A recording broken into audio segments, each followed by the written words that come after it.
government on matters of regulation and policy. In recent times, we provided valuable inputs on improving industrial estates, industrial policy, improving ease of doing business, feedback on MSMEs in the pandemic, and the fintech policy. Today's program is actually the start of a dialogue between industry, government, and academia that will hopefully fructify in a detailed R&D roadmap for the state. We had a similar discussion with the government on Chennai as a next generation financial center that resulted in the recently launched fintech policy. We as a chamber are committed to the Chief Minister's goal of the state becoming a $1 trillion economy by 2030. While we have been successful as a state bringing in fresh investments, we have dropped in terms of ranking of state per capita income over the last decade. This indicates we need more value-added activity in the state, and this will require scaling up on both technology and innovation. In order to increase value-added activities in the economy or attracting investments, this will require improving the competitiveness of the state, cost reforms and improvement in physical digital infrastructure, the investment climate, be it policy, tax, incentives, or legal, social infrastructure, and industrial policy. Today's conference is focused on understanding the views of industry, government, and academia of Tamilnadu on how science and technology through R&D can improve the competitiveness of the state. We have brought together different stakeholders to understand and express the different perspectives on the subject. There is a shift in the global economy driven by both technology and climate change. The pace of change requires a faster development of new technologies than in the past. The relative importance of design innovation as a value capture in these new technologies will be high. Think of the iPhone, where a significant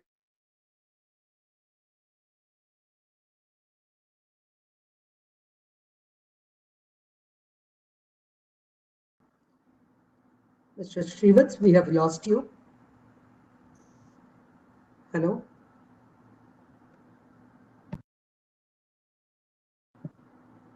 Hello?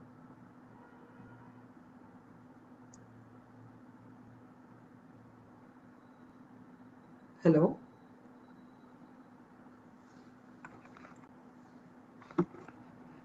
Srivastava Ram, can you hear us?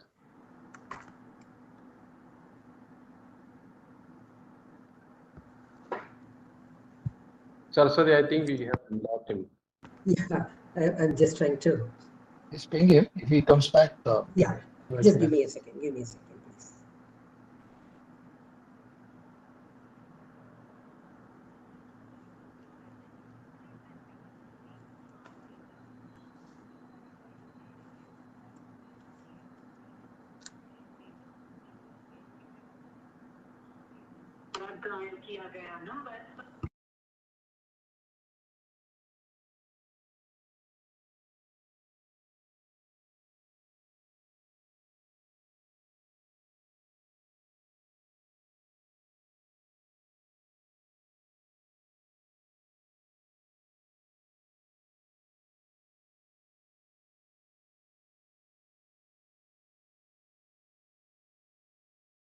He will connect in a second.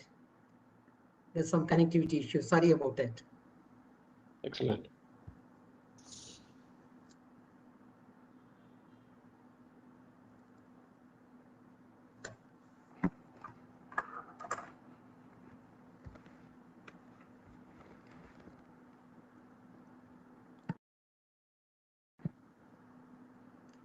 Mr. Srivastava, are you back?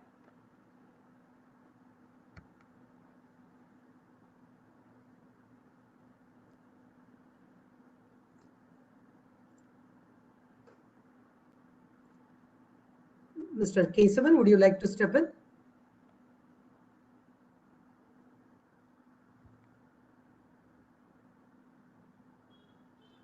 I think I'll just step in from where Mr. Srivastava has left. I think he has been talking about. No, my apologies, Keshwan. Sorry, you're back. Okay. I'm sorry. I'll try to continue. So, in order to understand the R&D roadmap we will have some low-hanging fruit and some actions that will take a longer term to yield benefits. We as an ecosystem need to build a belief that we can build world-class design in the state. I remember an incident from more than a decade back when I was visiting a Fraunhofer Institute in Germany as part of the Auto Component National Leadership. A German scientist asked me why I was visiting him when one of the leading experts in his field was at IIT Madras. While there's a lot of R&D going on in the state, it doesn't seem to have percolated into the collective public awareness. We will need to showcase R&D successes to bring about not only a change in public perception, but also attract fresh investments in R&D into the state. There is an opportunity to marry academic research with entrepreneurial spirit in the state that can create enterprise and employment. There are cases of academia-industry partnership amongst larger organizations and startups. However, better awareness could lead to more opportunities for enterprises coming into fruition in the state.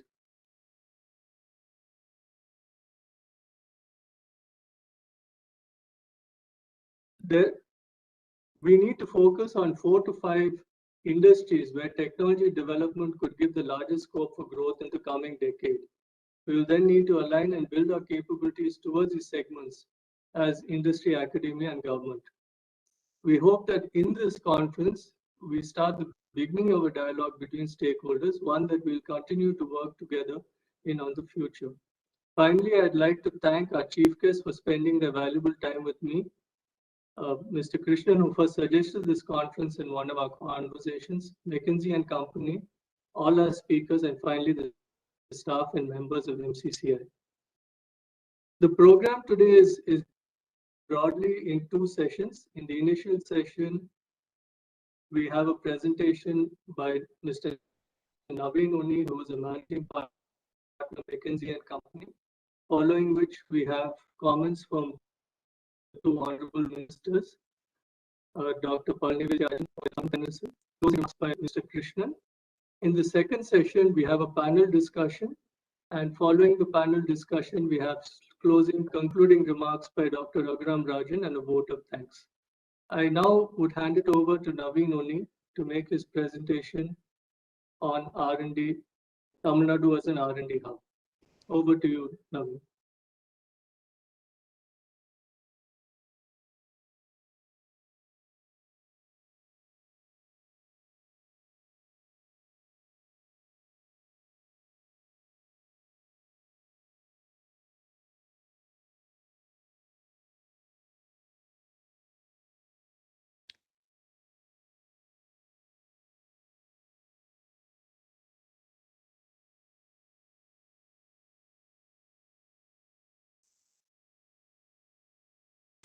Am I audible, and is the document I'm sharing visible? Both are good. Thank you, Saraswati. First, thank you to MCCI for inviting us to this event. As a consulting firm that has been in Chennai for over a decade, we are delighted to be here. We believe in Chennai, we believe in Tamil Nadu as a state for the future, and it is really an honor to be here in front of the distinguished guests as well as the large group that has joined us. My role here is really to frame the discussion for the rest of the afternoon.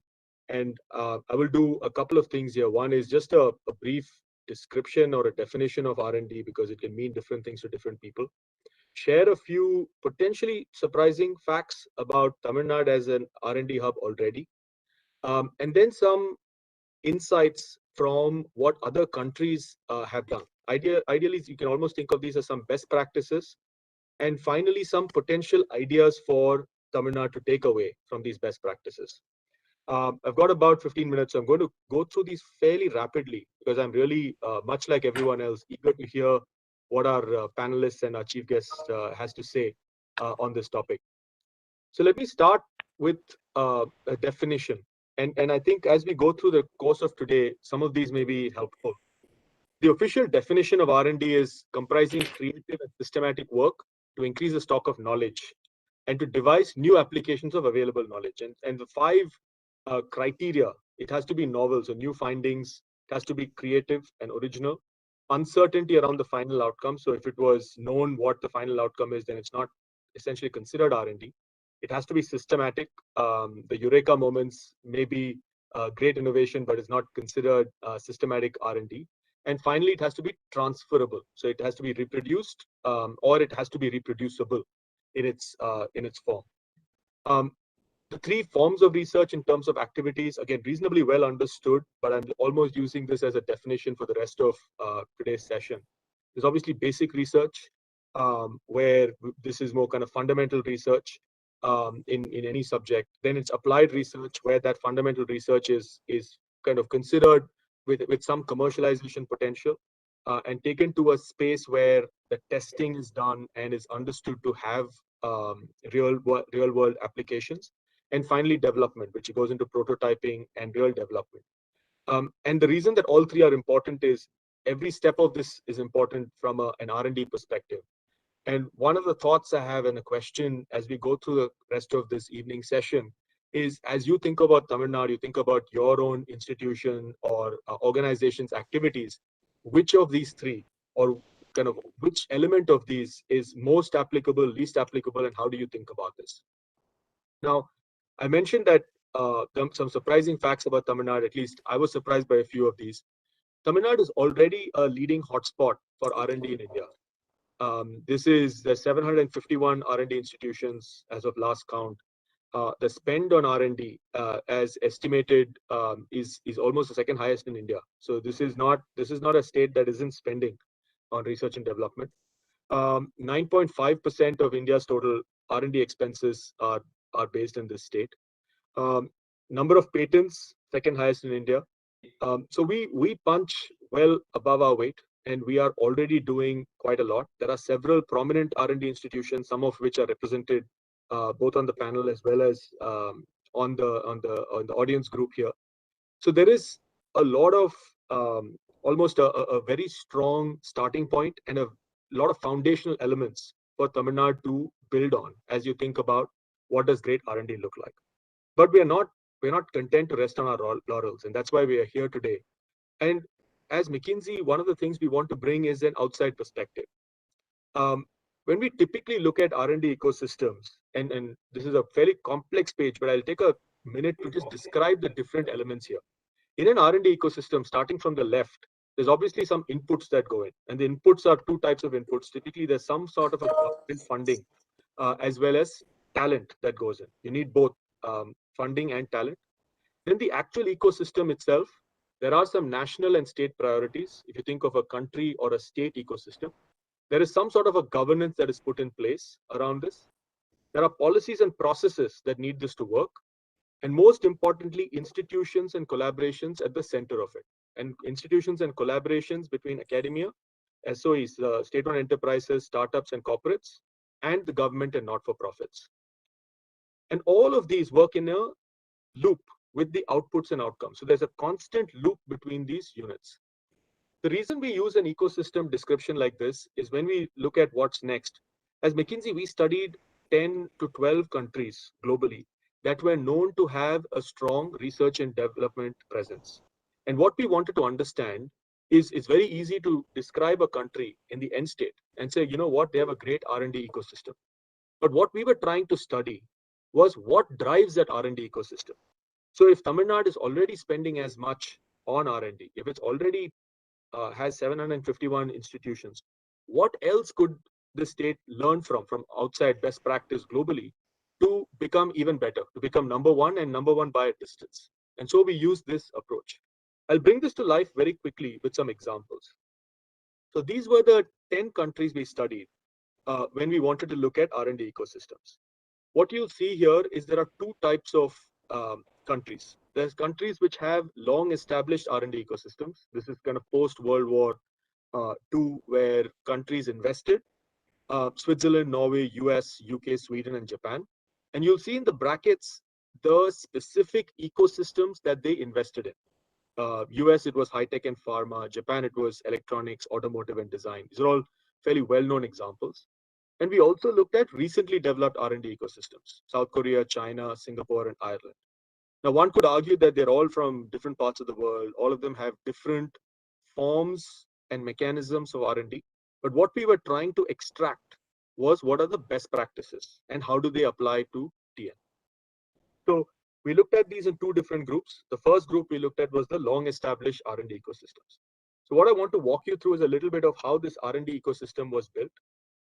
And what we took away from this was four things. The first, across all 10 countries, the government role was crucial. And they played a role in two ways.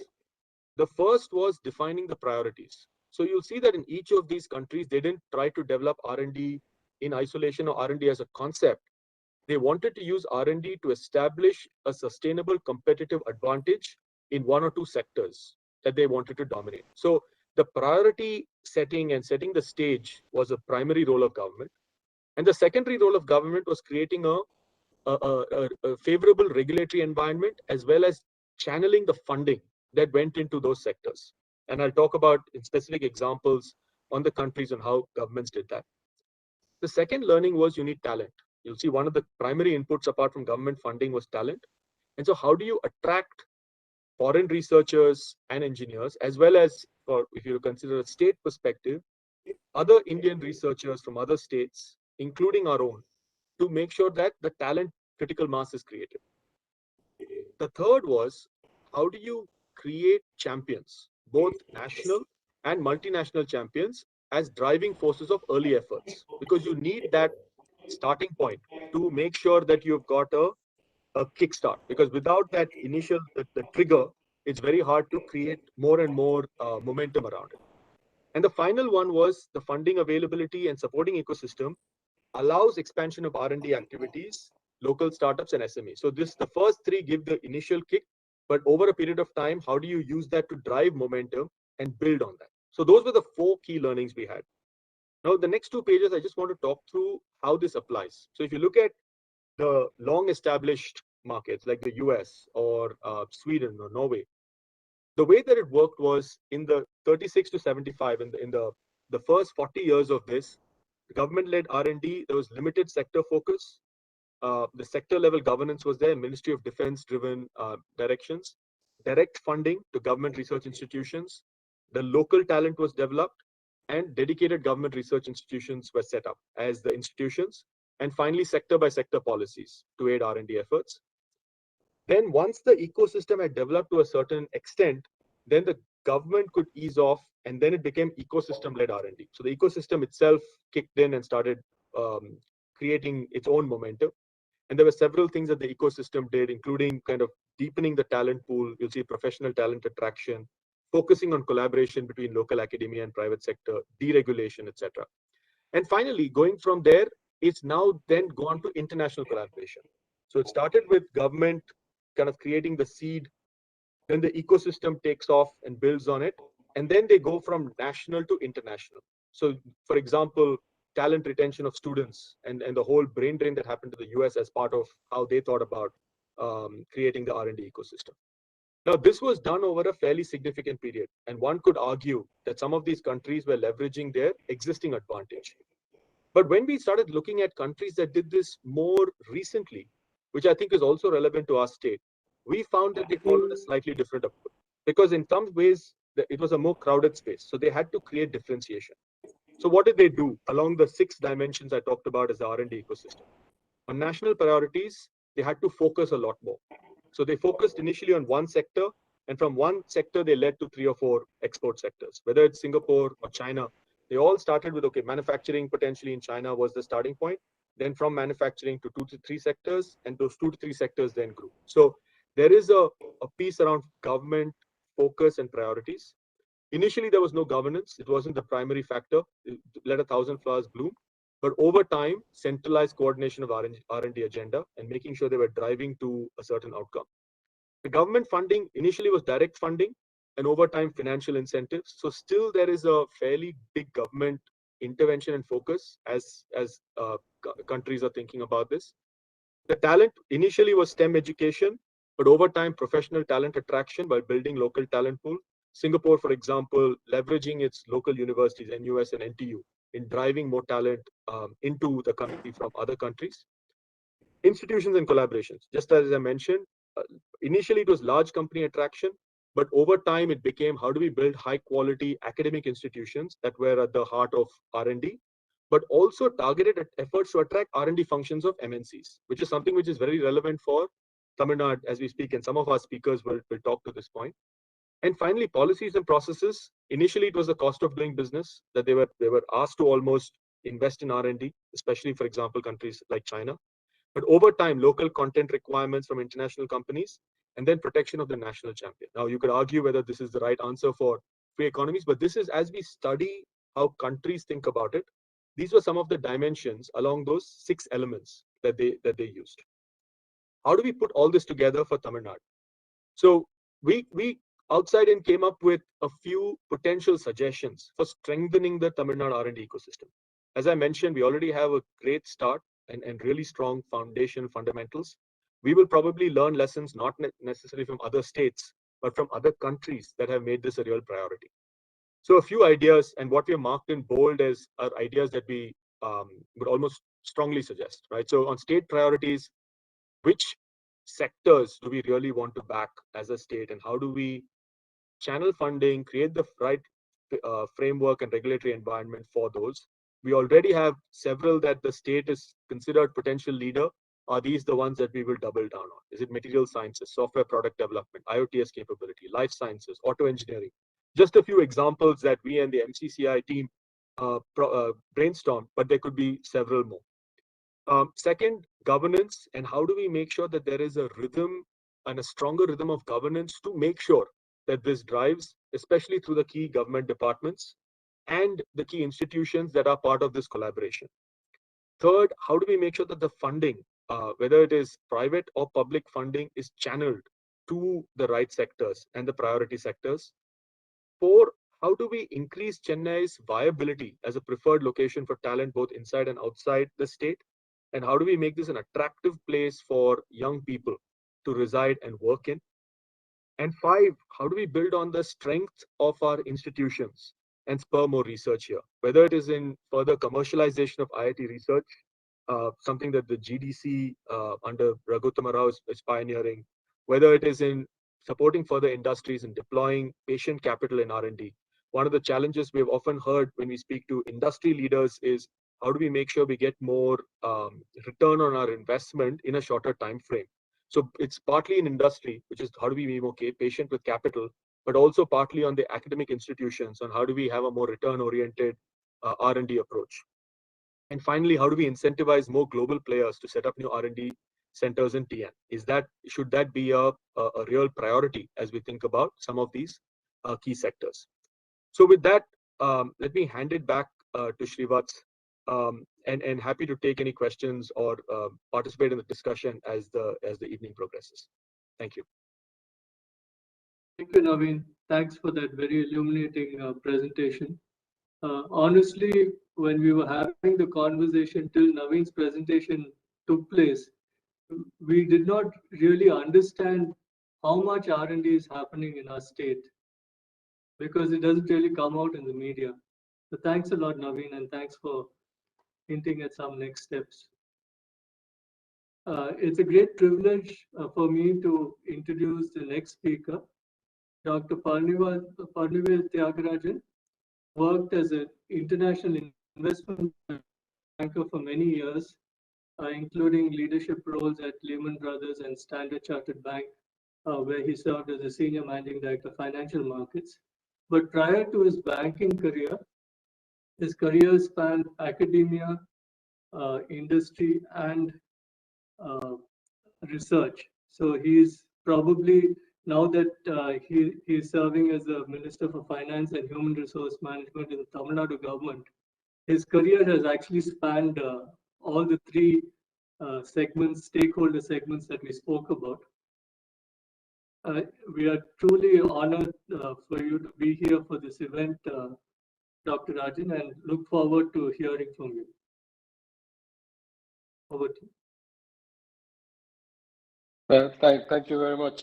Thanks for that very kind introduction.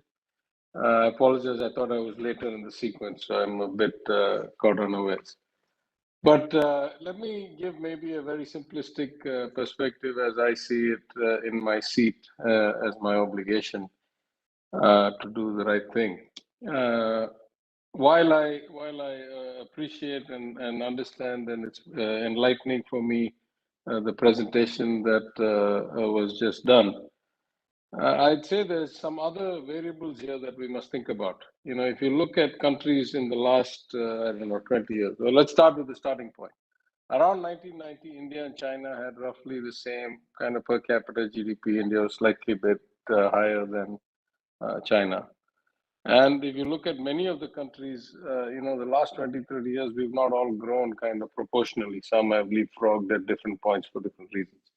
So as I was just listening, I was thinking to myself, if you look at the many different parts, you know, some countries have been because they discovered oil, and oil went through a big boom. You know, the Norways, or to some extent, even the UKs in the North Fields. Some were because of minerals. You know, there was a commodity boom cycle, and they accelerated the growth. Some were like Singapore, just you know, foresight on being an entrepreneur and using the residual flows of where they happen to sit, and then building from that. Some were through manufacturing, like China. Some, like Ireland, had the luxury of arbitrage on intellectual property, capital, you know, taxation, so forth, and membership in the EU. And yet others, like Korea, have been really intense about innovation and execution and discipline and scale and so forth. But I would say, if you look at the picture today, the world is an infinitely more competitive place than it was in 1990. And in some ways, as a country, we have missed a lot of boats. You know, we should have been focused on a lot of other things. But anyway, we can't change the past.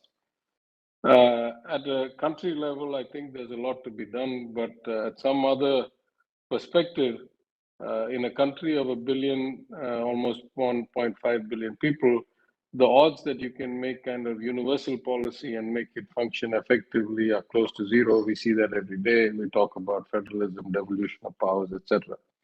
So I agree that we should be looking at our, level of scale, level of operation, and see what we can do about it. And as mentioned by a friend from McKinsey, Tamilnadu has many advantages. We have a relatively highly educated kind of population, relatively broadly educated population, which in itself is a desirable thing. We have relatively high per capita income. We have relatively high per capita consumption. We have relatively low Gini coefficient, much more equitable distribution of wealth. We have a lot of people going to colleges and so forth. There's some pluses and minuses from that. But I was at a CII event, I think about 10 days or 2 weeks ago, organized by the IT department, among others. And I made a couple of points that I'll just try to build on today. I think the job as government for us, and I don't want to impinge on my honorable colleagues, more detailed plans. So I'll just talk philosophically. My esteemed colleague will talk more in detail because he's in the industry space. But from our perspective, I really think there are 4 or 5 things we ought to do, and we're certainly focusing on them. One, much like anything else, ease of doing business. Get government out of the way. Remove the number, without compromising environmental and other kind of considerations. Get government out of the way, remove the number of filings and requirements and licenses and approvals and all that. And we have an active program to keep cutting those down. I think we have removed a few hundred forms, and we have a few, I don't know, about 1,000 more to go. Where we need to make entrepreneurs in general and startups in particular much more kind of comfortable that they can proceed without having the government interfere, and at best slow things down, and at worst become rent seekers or kind of license raj. More important than that, I think, is the creation of ecosystems of excellence or professionalism. And I think that is really what separates kind of real innovation and real leverageable, scalable things from the mundane. And in my experience in industry, that was really what separated the big winners on any given day or any given year. It is the culture and the people and the average work ethic, the average kind of, what can I say, endeavor for the peak. That really creates the opportunity. And though as a government, we are a bit removed, 1 or 2 steps removed, certainly we can find institutions like the IIT Research Park, which I've seen, and encourage them in every way possible. For example, we have given our land relatively very low cost land for the setting up of that park, and then it's a huge win. We do that again, and we do more like it. So I think we should try to focus on creating clusters of such excellence, such professionalism, such mindsets. The next, of course, is access to capital. I think by good fortune and by what we have learned after the global financial crisis and accelerated after the pandemic, the world is awash in liquidity. Monetary policy is effectively permanently relaxed, and the amount of liquidity in the world sloshing around, at least relative to my time on Wall Street back in the early 2000s, is unprecedented. And so, there's a lot of money looking for good homes. And we are lucky we have relatively good, every stage from seed stage to mezzanine stage investors already active in Tamilnadu. And if not, we have a diaspora that can connect us very quickly to such investors. Now, at some level, national policy needs to facilitate that, but I think in that sense, the government of India also has been quite progressive. And so certainly access to startup capital is much, much better today in my understanding. I can be corrected than it used to be, let's say even a decade ago, and certainly much more so after the glut of liquidity in the world. The last couple of things which I really hadn't thought about, but I'm now focusing increasingly on, is first the government as the lead customer. There are so many startups that I saw in at the CII Connect that had immediate application to the problems that we are grappling with, at least to my knowledge in the government, from land management, where there's amazing drone and 3D mapping technology and assessment technologies for revenue and land management. The kinds of technologies that we need to improve the efficiency of our mining and minerals sector, where I believe that we lose almost 50 to 80% of the revenues that we should get. Including mundane things like, urban ministries, urban development ministries kind of problems with, elimination of manual scavenging and stuff. There was such great technology available from robots and other things. So, in fact, what I asked the industry, the IT secretary to do when I left that conference was to set up a sell to government website and a sell to government day.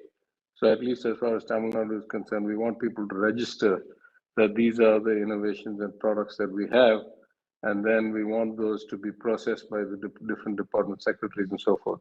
And then we want to have like a sell day where they come and they showcase their technologies, and we get 2 or 3 levels of officers and ministers in, and we figure out which ones can be immediately adapted and put in. But I'll go one step further than that. I think as I listened to the presentation, one of the ideas that struck me is that it's one thing to find solutions or to find startups that you can be the lead investor and then help them scale and do a win-win in terms of getting early adoption plus leveraging plus credibility plus liquidity to them. It's another thing for us to instigate innovation, and I think there are so many problems we have that are unique to our time, unique to our conditions, unique to our situation. And we should really be trying to encourage people by giving more clear problem statements and giving more clear kind of instances where the government has intent, but doesn't quite have the tools or the technology to get it done, and see what we can encourage to instigate to develop. So I think in all these ways, at the administrative level, at a philosophical level, at the efficiency of the government level, as a support mechanism, these are all things that we can do. It is on our very much on our minds. We are working towards many of these things. And we're always happy to partner with associations like yours who are basically entrepreneurial support and coordination entities, and willing to work together and learn from and productively create better outcomes for the people. We came to politics because we want to improve people's lives, and this is certainly an easy, high leverage, high return way of doing that. And so we look forward to working closely with you on these initiatives. Thank you. Thank you, Minister. And I think you have touched on a couple of important points. The ecosystem is actually extremely important, especially when you look at R&D, because you have multiple facets of society who need to work together to make it actually to build momentum in an ecosystem to take it forward. I also am very encouraged by the words you spoke about government-related problems of the state, that we should probably focus on R&D, and I'm sure that some of academic and industry collaborations could work on that. So thank you a lot. I think you have brought in quite a few challenges and given us a different perspective than we had. So thank you again for your comments and your guidance on that. Thank you. Next, it gives me great privilege to announce the next speaker, Minister for Industries, Tamil Official Language, Tamil Culture and Archaeology, Mr. Thangam Thennarasu. Mr. Thangam Thennarasu, before he was a politician, is an engineer. He has worked in industry, and one thing that I have learned about our minister is that he is quite a deep thinker. He's also a very active listener, and we found on occasions that he brings different insights into the discussion, and we look forward to hearing from him. Minister, over to you. Look forward to your address.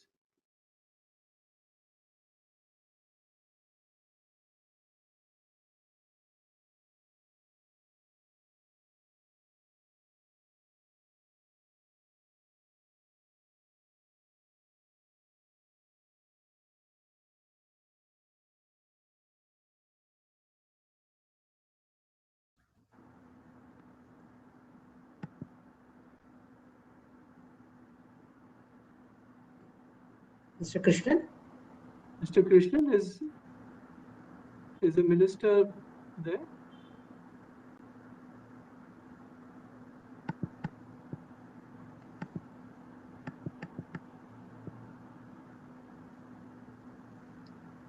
I will check with his office.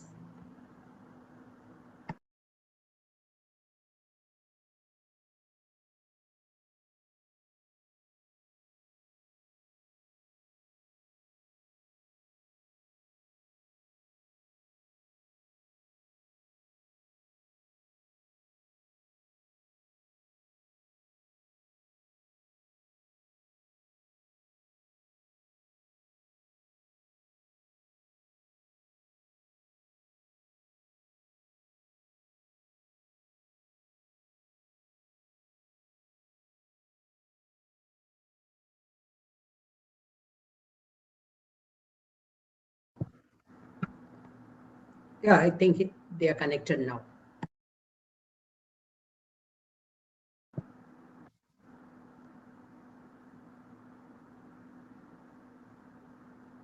Can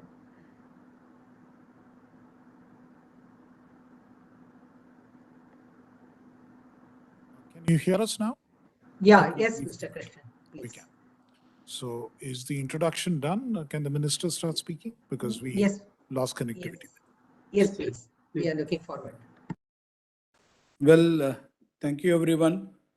My esteemed colleague, Dr. Paliwa Thyagarajan, Honorable Minister for Finance Planning, Human Resources Management, Dr. Ram Rajan, Member Economic Advisory Council, Government of Tamilnadu, Mr. Krishnan, IAS, Additional Chief Secretary, Government of Tamilnadu for Industries Department.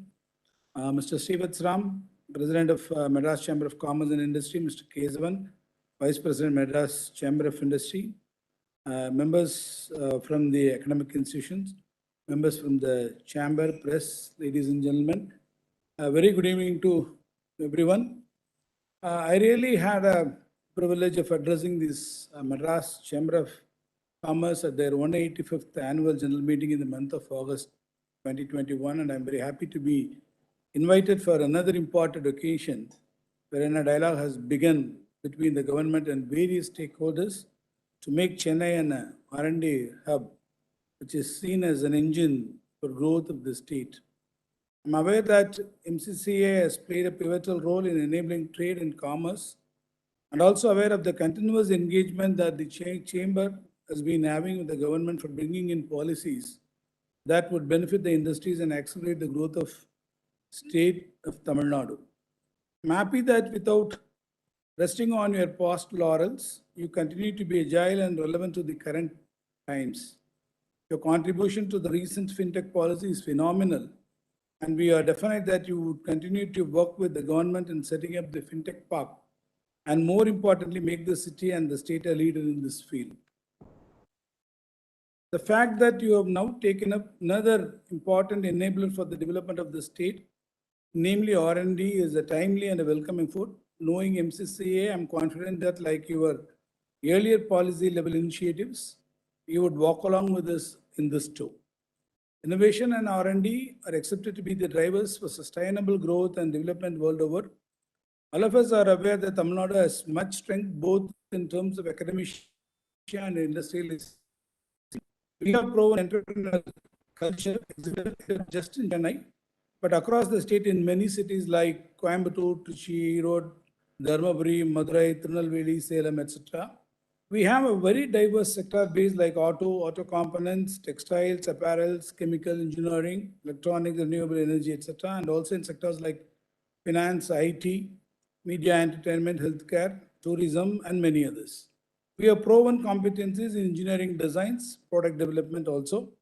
On the other side, we have education institutes of global repute like the IITM, NIT Trichy, CMI, Anna University, VIT, and more than 500 engineering colleges across the state, besides a number of polytechnics, arts and science colleges. Statistics says we turn around 2 lakhs plus engineers and technicians, professionals every year, and we have nearly 100 researchers and faculty members from Tamil Nadu among the top 2% of scientists in the world in the list released by Stanford University in 2021. I also understand the companies across the sectors, automobile, telecom, infrastructure, wind energy, have set up their research centers in the city, encouraged by the talent pool and growing number of original equipment manufacturers, OEMs. The big companies include Caterpillar, Mahindra & Mahindra, Nissan Renault, Ashok Leyland, Defense Technologies, Vestas, Nokia, Ericsson, Alcatel, and so many others among them. Despite all the above, we are not where we have to be, in fact. If we have to reach the target of 1 trillion economy by 2030 and 100 billion exports, we cannot be complacent with the current level of R&D. Our state of tremendous potential and the aspirations levels are high. We are by many standards a mature economy, and we have to move up further in our growth process.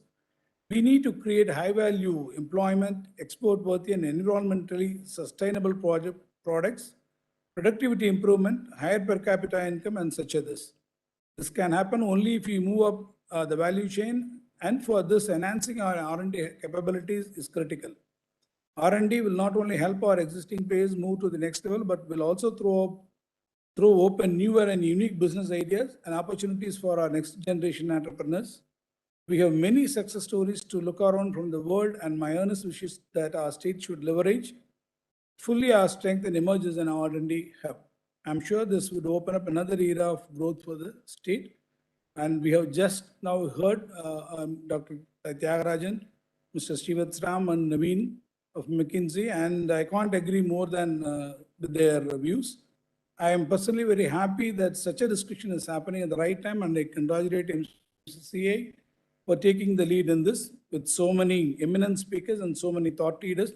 among the audience. I look forward to some concrete suggestions and viewpoints as suggested in the presentation given by Mr. Naveen as to how to create an R&D friendly ecosystem in the state and what needs to be done by the government and what other stakeholders need to do. The government would need support from chambers like yours, which possess immense knowledge and experience to guide us in our endeavor to make Tamilnadu one of the best states in South Asia. Let us work together jointly to take forward the recommendations and suggestions and implement them to make Tamilnadu a R&D hub. Let's begin our journey today towards this objective. I wish this conference a success and the deliberations fruitful. Thank you so much.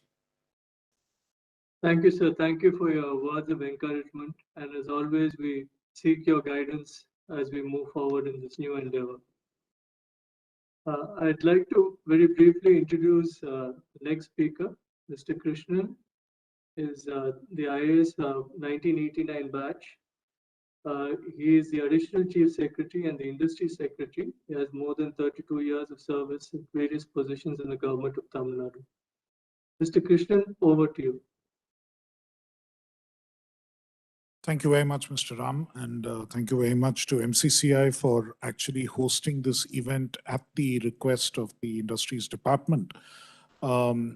It was, as was indicated by Mr. Ram, it was a conversation in which we were trying to understand what we could do with the R&D policy that the Honorable Finance Minister had announced in his budget speech would be brought out. And lo and behold, MCCI has organized this event and collected probably, as an opportunity, both the Honorable Minister for Industries and the Honorable Minister for Finance on one platform to hear the thoughts and hear the thinking currently in academia, amongst the business community and a whole host of others as to how we can go forward with this particular initiative. I think the state government the state can't have a better opportunity to do this. We have ministers with us who get it and who are capable of guiding policy into the relevant slots. As far as Tamil Nadu is concerned, I think more than anything else, it's the imperative. Today, we have Dr. Raghuram Rajan also joining this session. And we've actually used this opportunity of his presence in Chennai and in India to kind of pose a few thoughts at him, and at the end of this session, get his reflections and thoughts on how we can go forward.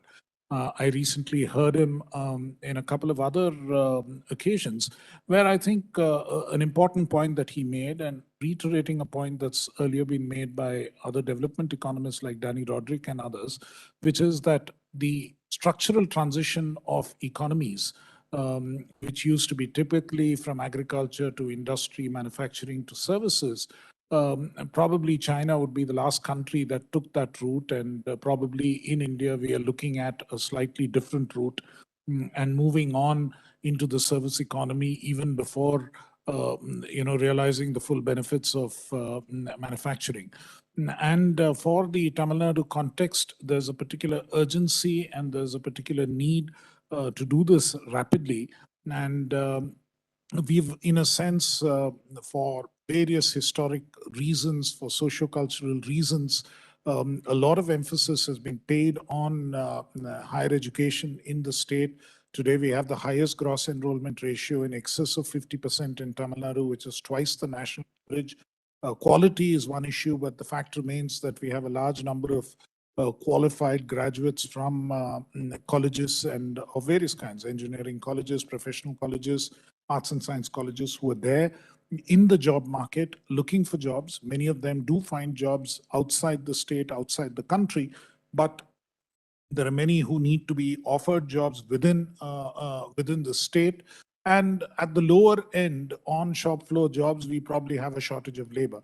So which basically means that we need to create a lot more higher value added jobs in the state in the years to come.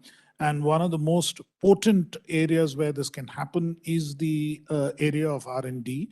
And it should also give us a leading edge in terms of being an economy, a large economy with an aspiration to grow larger and to be the number one economy in the country, something which has been reiterated by the Honorable Chief Minister also on a number of occasions. So this, for us in the government, is much more of a kind of a listening mode session where I would certainly look forward to hearing from the panelists on what their thoughts are. There was an extremely useful presentation by Mr. Naveen Unni to kick the session off, but to further hear from the panelists, and you've heard excellent thoughts from both the ministers present here today in terms of where the thinking lies, and you can all sense that this is a government which is prepared to do what it takes. So in that sense, what is it that we need to do as next steps, and what is it that MCCI, through this panel and through the galaxy of speakers they've assembled, what is it that we can learn? That, I think, is critical as far as we are concerned. So once again, let me thank Mr. Srivatsram and the MCCI for having organized this for us. I think that that is really a great service that you've done for us. Thank you. Thank you, Mr. Krishnan. This has happened at a fairly short period of time. If I recall, it was only 2-3 weeks back that we had the conversation, and fortunate that we've been able to get such eminent speakers to this, and we'd like to once again thank the ministers for sparing the valuable time. We now will move to the next session, which is a panel discussion. Swati, would you like to? Yes, Mr. Shivas. Thank you so very much. We had a very interesting inaugural plenary, and it has given a lot of food for thought for the panel discussion, which is to follow. So I would briefly introduce Mr. Raghutama Rao, the moderator for the panel discussion, and I will leave the other introduction to him. Before that, let me thank all the inaugural plenary speakers here. Thanks a lot for both the Honorable Mr. San and Mr. Krishnan. Thank you very much. Mr. Raghutama Rao is the CEO of Gopalakrishnan Deshpande Center for Innovation and Entrepreneurship at IIT Madras. He is fondly called Raghu by all of us and is the Chief Executive Officer of GDC. He was former Chief Mentor of ICRA, a credit rating and analytical firm in South Asia, and a subsidiary of Moody's. His last executive role was as MD and CEO of IMAX. IMAX is a management consulting business founded by him as a subsidiary of ICRA, which has been left its operating footprint for over 20 countries. He was a member of the ICRA's startup team in 1991 and has helped develop many areas of ICRA, including credit rating and others. He has a postgraduate diploma in management from IIM Ahmedabad and is a Bachelor of Technology in ME from IIT Madras itself. He is a qualified management accountant also and was a Fulbright scholar at Carnegie Mellon University, Pittsburgh, USA. I will now leave the floor, or rather the screen, to you, Mr. Raghu, and you can introduce and have the panel discussion on. Thank you. Thank you, Saraswati, and thank you for a generous introduction, and very warm good afternoon to all the guests here and the panel members whom I will introduce shortly, and to our viewers. What we'll do over the next hour is really, we derive our mandate in a way, in terms of the thoughts left by the two honorable ministers. I think they have given us a lot of food for thought. Some was expected, some have been novel. So I think we will build and, we'll build as we go. Also the presentation by Naveen from McKinsey and the opening thoughts from our president. What, I think the dimensions for how this panel will build up, really, before I introduce the panel, really is, how do we make TN a $1 trillion economy? That's been talked about. We are about 300 billion today. So in about 10 years, if you have to go threefold, well, that's a big challenge. How do you reach per capita income of middle income status? I think Mr. Krishnan said that, the minister said that very clearly. Unless you move to high value added jobs, value added activities, it's not going to happen so automatically. Third, R&D has a role to play. I mean, in fact, it would be without R&D, without the way transformational R&D can play in various parts of our economy, I don't think Tamilnadu can leverage this accelerated development trajectory. So therefore, The way we have thought to do this is we have got 4 stalwarts from industry, and academia. They are from different sectors. They will share their experiences and their insights on how Tamil Nadu could leverage R&D, science and technology to move into this higher league or competitive level. Let me give you a quick background of the 4 panelists in no particular order, in the order that you see them in the brochure, right? Mr. Veluswamy, he's the Chief of Product Development from the Automotive Division of Mahindra and Mahindra. And he heads the product development for the auto sector. And he's a member of the group executive board, with over 2.5 decades of experience in vehicle and powertrain development. After all, automotive is a very major segment here. So lots of insights to share. He takes a lot of pride in being a Tamil Nadu educated person and coming back to work and contribute to the state. So welcome, Mr. Veluswamy here. Our second panelist is Mr. Kaniyappan, the Managing Director of WAPCO. WAPCO is a global automotive components firm, which has actually been in Tamil Nadu for about 4 decades in a different form earlier, and then it's now in its form as WAPCO India. So Mr. Kaniyappan is an engineer from mechanical engineering, and he's done his master's from Warwick, University of Warwick, and he's got MBA qualifications from Wharton and Great Lakes School. So as I said, he has got about 30 years and more of experience, and he leads a company with a significant amount of R&D into its products and services. So he has a lot of experience to share, and we will tap into you. Thank you, Mr. Kaniyappan. Our third panelist is Mr. Mahendra Kumar Singhi, who's the MD, Managing Director and CEO of Dalmia Cement Bharat Limited. Dalmia Cements has 1/3 of its capacity of 30 million tons, so about 10 million tons in 2 places in Tamil Nadu. And so it has significant manufacturing presence. And one of the key reasons why Mr. Singhi, he's been associated with 40 plus years with the cement industry. He's the president of the Cement Manufacturing Association. But more interestingly, he's a visionary and advocate of sustainability. The chamber felt in our discussions as we planned this conference that climate change, sustainability, green thinking and processes would play an increasing role in any business, any activity that we do going forward. And we have no better a speaker than Mr. Singhi for this.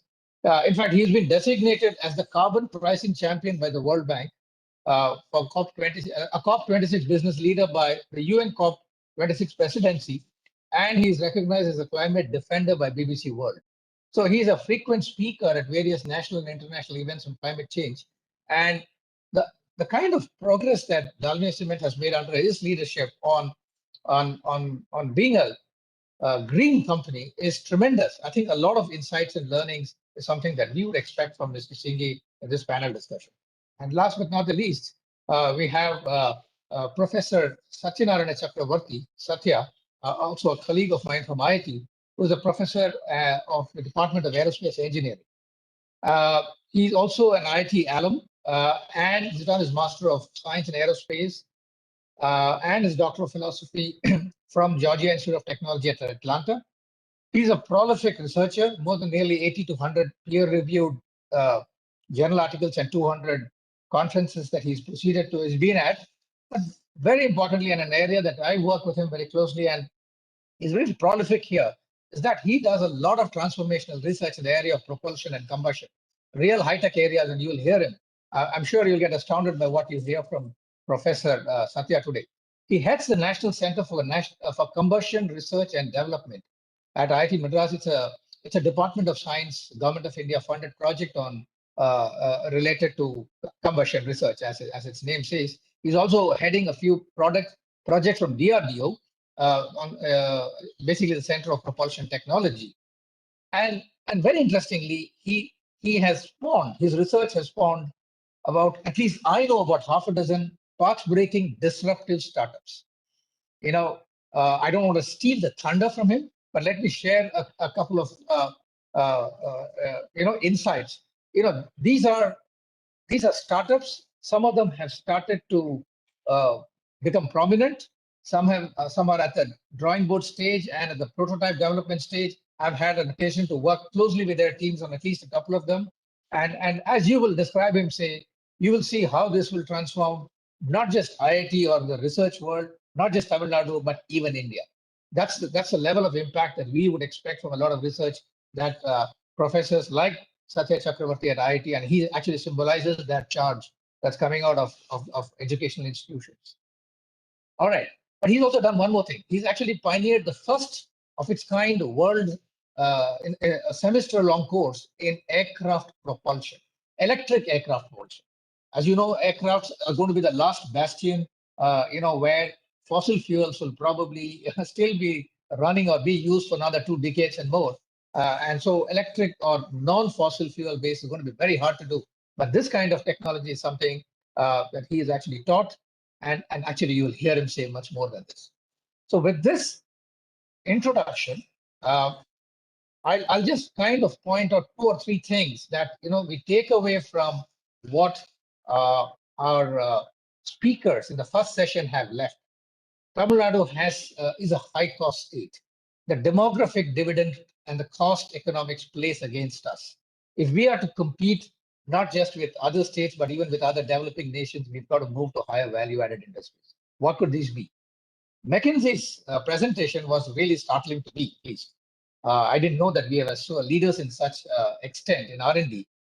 But when you look at the outcome in terms of output, in industries, we are leaders. Tamil Nadu is actually number 1, number 2, or number 3 in about 10 different industries. I don't think any state in Tamil Nadu in India comes even close. You take auto or auto components, general engineering goods, cotton spinning, ready-made garments, leather, windmills, healthcare, software, film production, even tourism. I think the minister alluded to tourism as well. So I think about a dozen industries, we are number 1 or 2, maybe 3. That's a remarkable position. But I think this gives us an excellent base. I think the talent that we have here is excellent. And we would like to now move on to hearing the insights from our 4 panelists. So I'll ask some questions one by one and go around the panel and invite the panelists to give their views. So I'll start with Mr. Kaniyappan. Mr. Kaniyappan, are you ready? So your company, Wabcom, has been in TN for about 4 decades, 25 years as a JV with a TVS Group, and probably thereafter the last decade and more, as a subsidiary of Wabco. I understand that Wabco views Tamil Nadu as a globally competitive region, right? Including in R&D, including in engineering, including in several operations of software and manufacturing. What factors in your experience have contributed to Tamil Nadu's competitive position in the auto component industry? Over to you, Mr. Kaniyappan. Thank you, sir. Thank you for the opportunity. I have one slide just to give a perspective of what we in Chennai do as part of the global development in Wabco.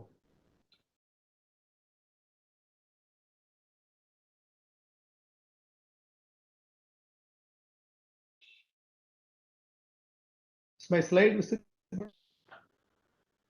Yes, if you can put it in PowerPoint mode, it will be better. Okay, now? Yeah, go ahead.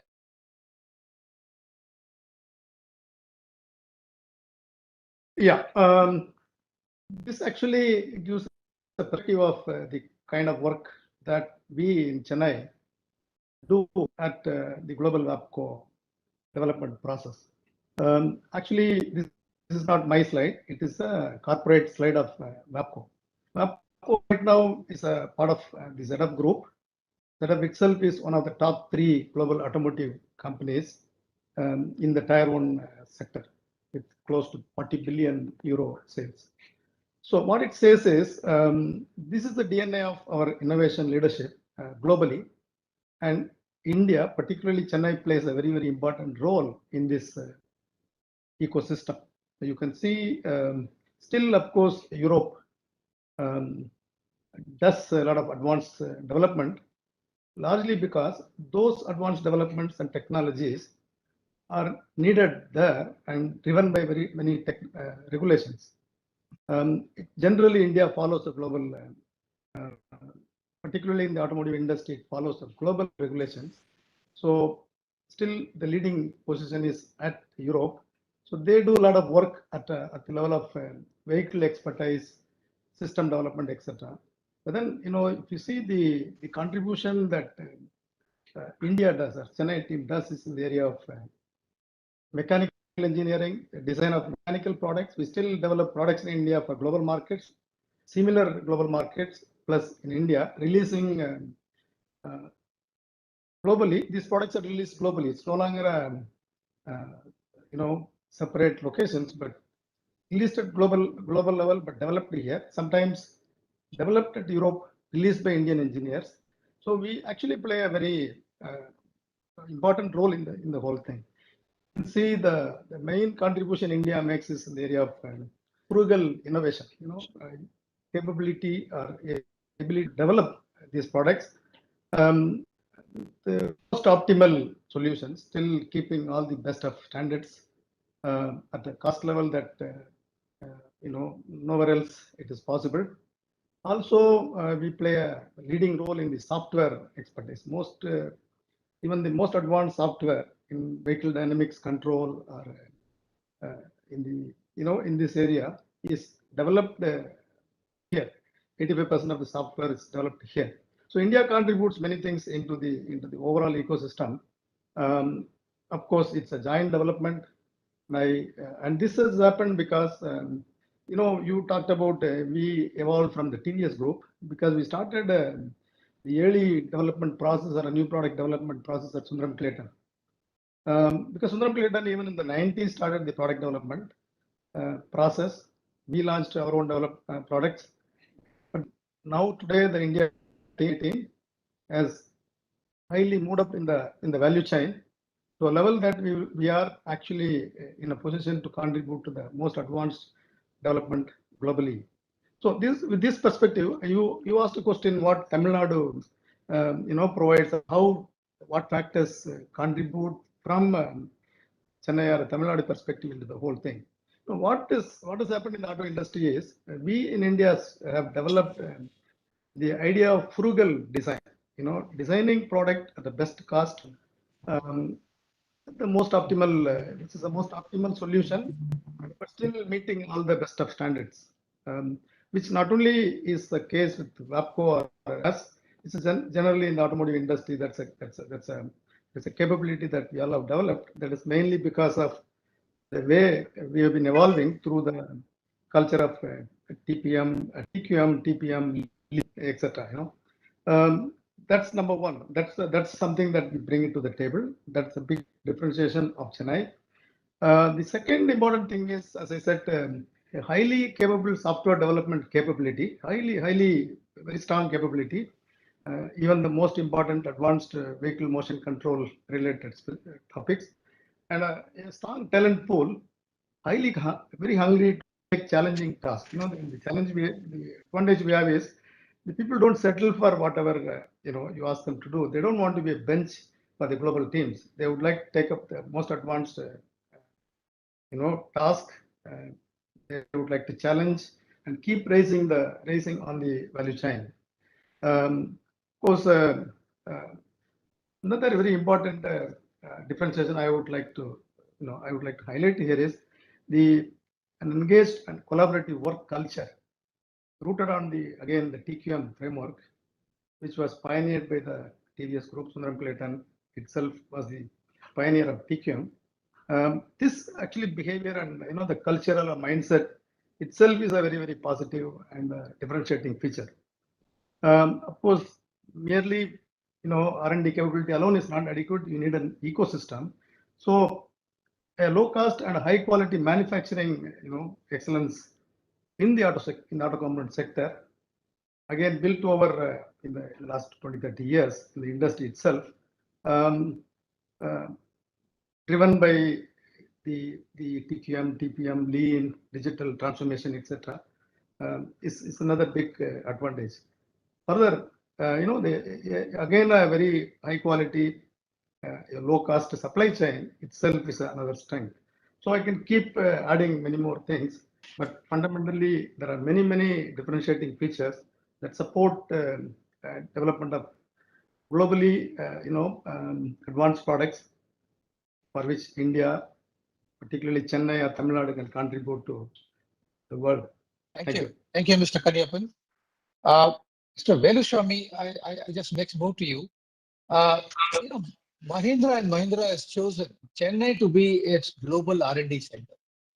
Clearly, you had many other places to be in. You work in 100 countries around the world and in several places also in India.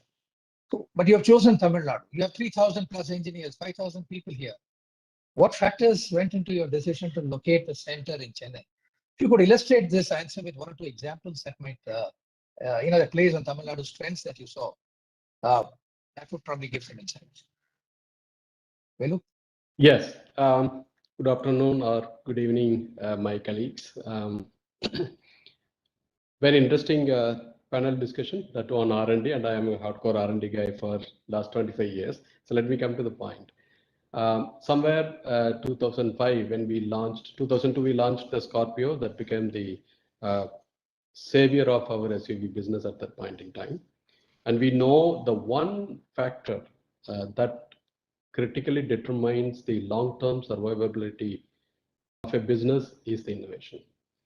When I was in Wharton, the strategy professor told me, what do you take care in your day-to-day work, or whenever you do, whatever you do in the industry, what is the top priority that you assign to?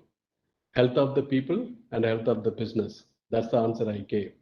And he gave me an answer that what about innovation? If you take care of innovation, the health of the company and the health of the people will happen automatically, and even the health of the country and the state. Let me illustrate with the two examples with the results of what we have achieved from Mahindra Research Valley, and then that will throw a light of what decision we took in 2005. I was the chief engineer. I'm the chief engineer for XUV700. We have been developing that XUV700 in Chennai Mahindra Research Valley for last 3 years. We launched it in August 2021. We never expected 80,000 booking in 1 month. And in first 2 days, we got 50,000 bookings. Just to put that in global comparison map, when Tesla launched their model, they got 14 million revenue out of the booking. And XUV700 got 13.7 million out of the bookings. It is unbelievable for us how an Indian company can do a research, do a design, development, and manufacture a product and launch a product just after COVID, even though COVID has not ended. But it can regenerate the whole automotive industry with the kind of innovations that we have come with that product. It made that feat to happen. Now, not only that, it's not the one aberration product. If you look at Thor, the Mahindra new Thor, we have 40,000 bookings even after 1.5 years of introduction. And that was developed in Mahindra Research Valley. If you take these three products, not only these three products, XUV500 was developed, designed and developed and launched from Mahindra, and that has been the market leader for quite some time. 10 years ago, we launched it 2011. The critical point is in Tamil Nadu's favor is the ability to innovate. So let me explain what went into this. These three products is a shining example of what Tamil Nadu and its technical pool or talent pool have delivered to Mahindra. And Mahindra's success story lies squarely in the heart of Mahindra Research Valley. There's no doubt on that. And how that has happened? In 2005, we took a bold decision to move out of our entire R&D center from Mumbai and in Nasik, which designed and developed the Scorpio vehicle. And at that point in time, it was very difficult to take that decision. And we took that decision. And then we moved lock, stock, and barrel to Chennai. And we built completely new facility at a cost of 1,000 crores. And recently, we built a test track at a cost of 500 crores. We set it up this R&D center. We inherited with about 300 engineers, and we have now grown to 3,000 engineers, permanent engineers, and 2,000 engineers temporary. Total 5,000 engineers are working here. Now, what was the decision point? The decision point is quite clear.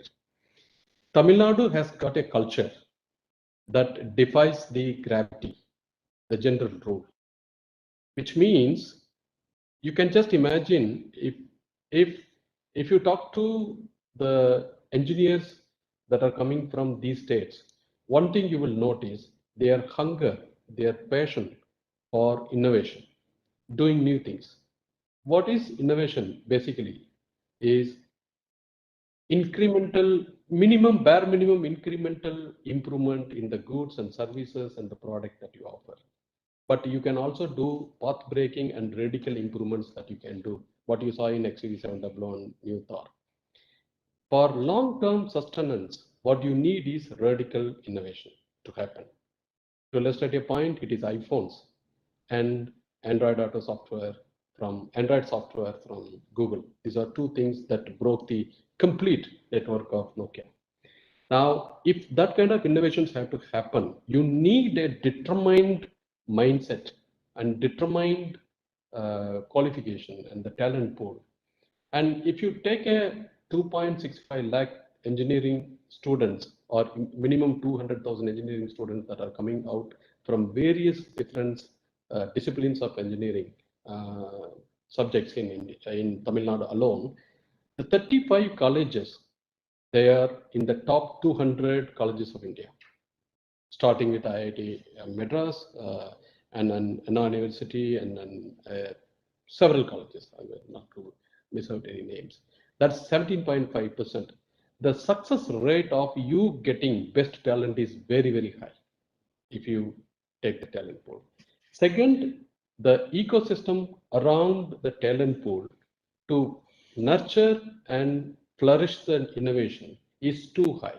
Whether you take Delphi and TVS group of companies, I mean, the company that Kaniyappan led, so I have been to his company. We had long discussions on the MT. Bosch, just a few hundred kilometers away from here. And then you have Coimbatore Center of Companies. They all help you to develop different systems. For example, Alexa that we have developed for XUV700 is developed together here. And the connected car services that we have developed is developed here. You name a technology, you have a startup here to develop. And then you look at the climate conditions, industrial climatic conditions here in Tamil Nadu. It is wonderful. It's very stable. Political climate, industrial climate, the state of families where they are not looking for day-to-day food. They are looking for how to improve the country and how to contribute to the society. There is a higher order purpose in every home in Tamil Nadu because, as you said, it's a rich state. All these are seeds, and we have detected this in 2005. And that's the reason we decided, okay, we set up in Chennai. Although Chennai climate is not so conducive as the Nashik climate or the Bangalore climate, but we took that risk and we have been paid rich dividends with these three products. Thank you, Mr. Velusamy. Good for Mahindra, good for us, good for the world. Good decision. Mr. Singhi, I come to you. I'm going to have a question in two parts in it. You know, under your leadership, Dalmia Cement has taken a very significant stride to becoming a green business in one of the most difficult sectors that can possibly go green. So first question really is, what, you obviously made investments, you've set apart capital, you've probably taken extra expenditure to do this. So what's the motivation? Are your shareholders and owners very kind, to have a patient capital? Why is it that, you've taken a path that many others have not taken? And relatedly, you can say, as you answer that, you've also announced that you will become a zero emission company, probably one of the 2 cement companies in the world who have said this. As I said, this is an audacious target. And you have also set up something which is called a carbon capture and utilization project. My understanding is it's the first time in the world that has happened, and it's happened on Tamil Nadu soil. So can you tell us a little bit more about this, and what is it that you're learning in your path to become green in a sector like cement? And what does it mean for other industries? What can other industries learn, both in technology terms, as well as in this philosophy that there is no battle between capital and return and being green. Over to you, Mr. Singhi.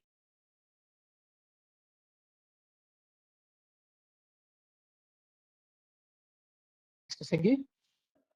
Happy afternoon to everyone, and thanks Raghu for roping me in this very important discussion on R&D in Tamil Nadu, which can also pave the way of R&D in whole India.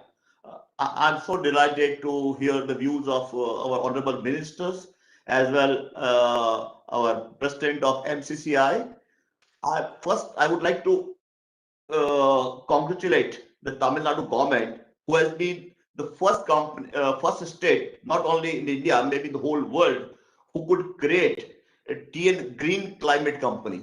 It was never heard of, but then in the budget presentation made by our finance minister and then supported by industries minister, that TN green climate company has been formed, which we many times do think that in what we should do in our company, but the government has done it. So my congratulations to them. And that also shows that how much inclination they have, not only for the industry, but for innovation also.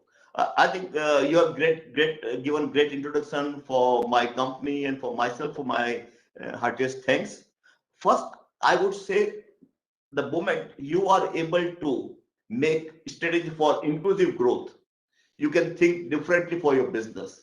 And once you start thinking about stakeholders capitalism, not the shareholders capitalism, your mindset changes. And the most important in yesterday's context and today's context is how you can think of stakeholders capitalism. And in that, each and every stakeholder gets benefited. And this is what we thought of about 8 years back, that we should think of all stakeholders.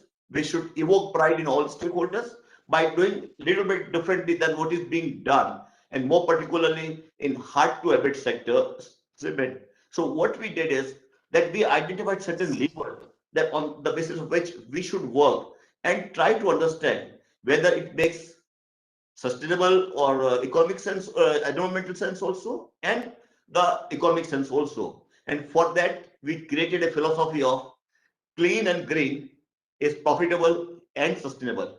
It was against a myth that if you go for any clean technology, if you go for any sustainable activities, it may cost more forever. We knew in immediate term, short term, it may be expensive. You may have to put more investment. But in mid-term and long term, if you see, it's definitely going to create both economic value also and sustainable value also. So based on that, we identified that one, if we adopt a policy of use less and produce more. So we started consuming certain mineral resources, but started using the waste of other sectors like fly ash of power plant, the slag of steel plant, and then started replacing limestone and clinker. Based on that, we could bring down our cost as well we could consume mineral resources. So that was one initiative which we took quite early. And second is how you invest from the day one in energy efficient equipment and energy efficient processes, by which you can surely consume less energy, less power, and also produce the same cement. And in time to come, we became one of the lowest power consuming cement company in India and maybe in the world also. And the third, what we did is, along with this, we started changing the mindset of the people that whatever activity they do, they should think of how I can be climate friendly and how I can be economic friendly. And I would say definitely the board has been very helpful in promoting these activities and other stakeholders also, because by using the waste of others, we have been trying to take care of the problem of others also. Thirdly, what we thought is that if we start using now the waste of certain chemical companies, automobile companies, and use it as a replacement of fuel, then that may also help in avoiding the fossil fuel usage.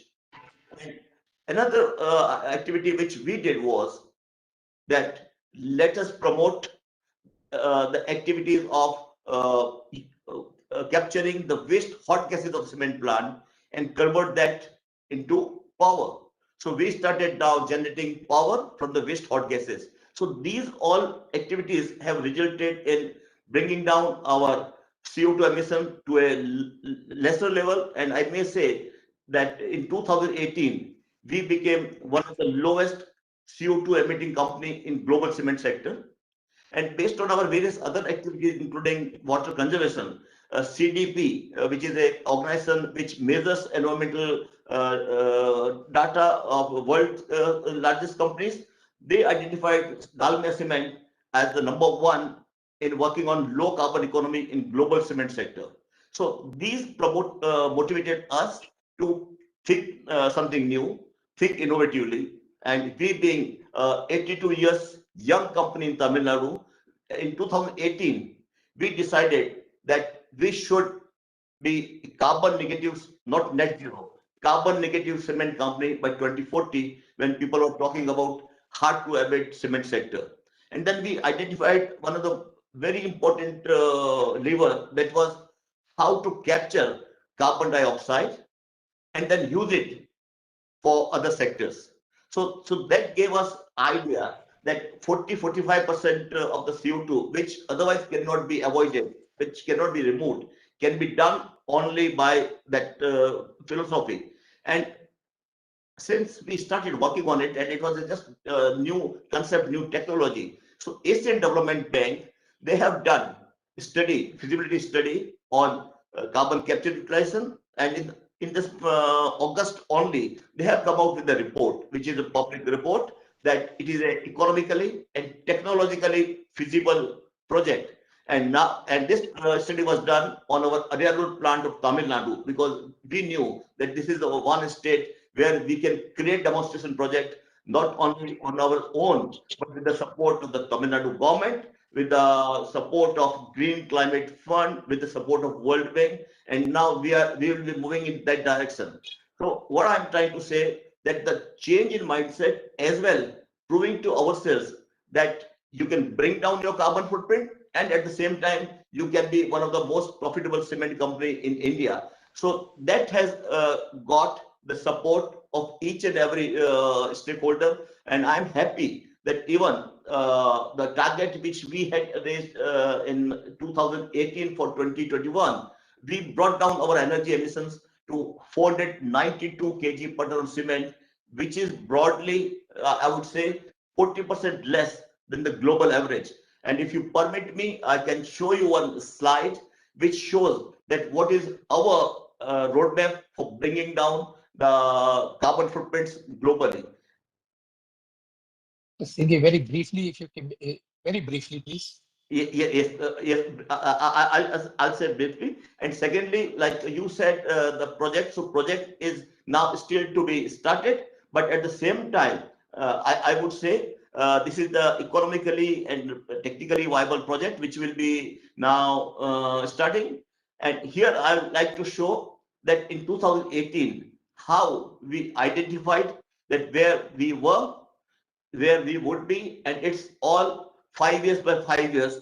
So, and all this is getting measured, monitored, reported in our integrated report. So I would say technology will play a very important role, innovation will play a very important role, and the R&D which can happen for renewable power, which can happen for energy transition, that would play a very important role, not only in Tamil Nadu, not only in India, but globally also. So my request would be that the Tamil Nadu Green Climate Company, they should now focus more on how they can support the clean technology development in Tamil Nadu, and those technologies can be converted into certain demonstration project in Tamil Nadu.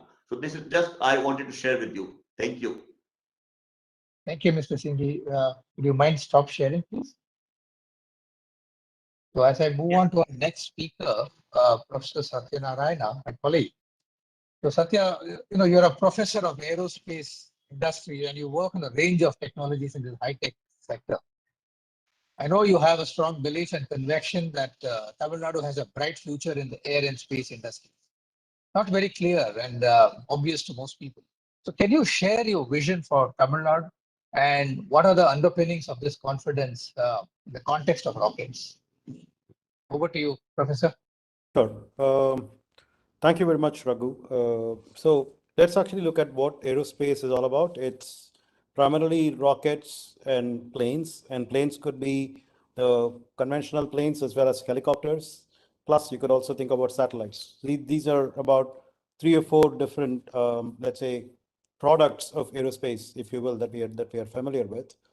So the point I think we want to basically emphasize here is what we have been talking about all of this afternoon, which is an area that could be of a very high value that we should be getting into, that could reap very good benefits for Tamil Nadu. And I'm here to actually position aerospace and defense for this particular purpose. So let's actually look at rockets, right, first. And rockets are essentially of 2 kinds. One is what's called a solid rockets, the other one is liquid rockets. And as far as solid rockets is concerned, the best kept open secret is all the major ingredients for a solid rocket are actually being manufactured in Tamil Nadu. Ammonium perchlorate by Tamil Nadu Chlorates, as well as its sister concern Pandian Chlorates in Kadalur. Tamil Nadu Chlorates itself is in Madurai. Aluminum is coming from a metal powder company of India, MEPCO in Thirumangalam.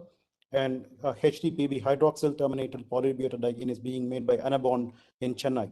So these 3 are the ones that are actually constituting the major ingredients of solid rockets all around the world. And these are the places where the ingredients are being supplied from for all of aerospace and defense in India. So they are actually major suppliers for rest of the country. And we don't really have any solid rocket efforts in Tamil Nadu itself so far.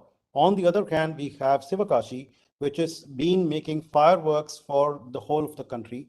And in recent times, they have been trying to gear up on a very high level of modernization in order to compete with the Chinese firecrackers. But on the other hand, they are also being beset with problems on awareness about pollution among school children and so on. So their sales are actually dipping. So is it possible for us to actually prime them up with R&D that we can do maybe at IIT Madras in my own lab on making rockets and missiles that are using solid rocket ingredients that we work with on R&D? We can actually configure rockets and missiles that could be of commercial value to for both space launch as well as defense. So when I now say space launch and defense, I'm actually talking about privatized space launch and defense. We are not talking about supplying to ISRO or DRDO, right? We are actually directly talking about doing our own launches, as well as we are talking about supplying to our own defense as well as for export, right? So this is the potential that you're talking about as far as solid rockets alone is concerned. Liquid rockets actually is primarily metallic engines, and we essentially have to use fuel. So typical fuel could be kerosene and liquid oxygen. And these metallic engines could actually be made of 3D printing. So we have a startup called Agnicol Cosmos, which is already pioneering this. We have the world's most single-shot compact 3D printed rocket engine that we have tested in our new campus. We are the first in the world to do so. And we are developing this rocket for being launched out of a truck. And all we need is essentially a barren piece of land in the southern part of Tamil Nadu. Now, why are these solid rockets and liquid rockets so important is because we have the second largest coastline in India. And the first one is Gujarat. The second one is Tamil Nadu, right? But Gujarat is actually very far from the equator. The kind of geography that you need is you need to be eastern and southern facing for accessing equatorial launches as close to the equator as possible. And we have lots of such places, the south of Sriharikota, which means it's closer to equator. And we have places south of Thoothukudi where you have direct access to the pole all the way to Antarctica. So we are one of the best suited geographies in the world for rocket launches, and we have a large coast for doing this, right? So on the one hand, we have the wherewithal to do this, and we will be exemplifying liquid rocket launches very soon out of Tamil Nadu. And we have a huge potential for solid rocket manufacturing in Tamil Nadu, as well as for setting up space launch ports here. So we can actually become a space hub right away. When you now look at aerospace, aeronautics is actually being kind of taken up by Bangalore, but there is really nothing like a space hub in India. And we can actually just grab that opportunity here with the kind of geographical positioning and the ecosystem that we already have. This is as far as rockets is concerned. As far as planes is concerned, we have a great opportunity in stealing the thunder on electric planes. So the moment you actually get into electric planes, it's a lot easier to manufacture with the kind of automobile industry that we have, and EVs is actually something that a lot of people are doing. I myself am actually spending my full time on the e-plane company, which is making electric planes for door-to-door, air taxis. So, and progressively, if you now go forward, we can actually make electric planes of larger and larger sizes. Only thing is the batteries are not going to take you to too large ranges, but you have lots of other applications where you can do this with the kind of population that we have. It's possible to do these electric planes much more easily when compared to, you don't need to be a Boeing to actually start doing electric planes. That's the point I'm trying to make. Right. So these are two things where we can clearly see a huge advantage that we have in Tamil Nadu already, and we will be missing the boat if we don't take notice of this. That's my submission. Okay, just to illustrate this point, I mean, you're building on natural endowments, long coastline, the only state that's closest to the equator, the only state that is south facing all the way to South Pole, clear field for you to launch. A lot of natural endowments. You're building on the automobile sector, which is substantial here, even on this panel and in the audience here. What is this e-plane? I mean, why is an e-plane so important to us? How is that relevant? Right. So I think e-plane is actually going to be so important to us mainly because it's possible for us to beat the traffic problem in India. This is actually a huge problem specifically in India. So McKinsey, in fact, came up with a report in June, which actually took customer preferences from 6 countries, India, China, Brazil, US, Germany, and Poland. So look at the breadth of these countries, where specific choices of these countries. So 2 outstanding findings from that particular report are that Indians were the ones that actually preferred urban aerial mobility over conventional modes of mobility when compared to all other respondents in other cities, other countries. That is number 1. Second, and by way of showing the preference, Indians were actually willing to pay anywhere from 3 to 5 times the cost that they are actually currently paying for mobility when compared to Americans and Germans who said they are not going to pay a penny more. So this is exactly where we should be positioning ourselves. We are an emerging economy, which means that we have the appetite for new technology. If you are an advanced country, you will not have an appetite for new technology. This is what we are finding for ourselves. So the new technology we're talking about that is actually very, very affordable to do is electric planes. And you need to essentially be talking about making very high-tech planes that are very compact, that can take you from rooftop to rooftop or a front yard to front yard, right, without having to go and cutting across traffic on the one hand, but also, for example, in places where you have backwaters or mountainous terrain and so on, this is actually going to be a huge boon. So this is a situation where India can take a leapfrog in increasing productivity by cutting down traffic, timelines in traffic. Now, again, Tamil Nadu, on the other hand, is actually a little bit more advanced when compared to other places. So we don't really find as much traffic in Chennai or Coimbatore as much as in Bangalore, right? And that is not to say we have to actually do only within the city, but this can actually, for example, let's say somebody wants to go to Kovilpatti after actually landing in Madurai, right? You can actually take a plane from Madurai to Kovilpatti instead of having to take a taxi. So the time you take to go to Kovilpatti will be more than the time you take from Tamil. So this is going to increase the kind of productivity that we will have. Tamil Nadu has always been like an extremely mobile state. I mean, long back when I was a kid, I used to be astounded by the number of buses that actually travel the roads and the quality of the roads. So people are extremely mobile in Tamil Nadu. That's what's keeping the economy vibrant as well.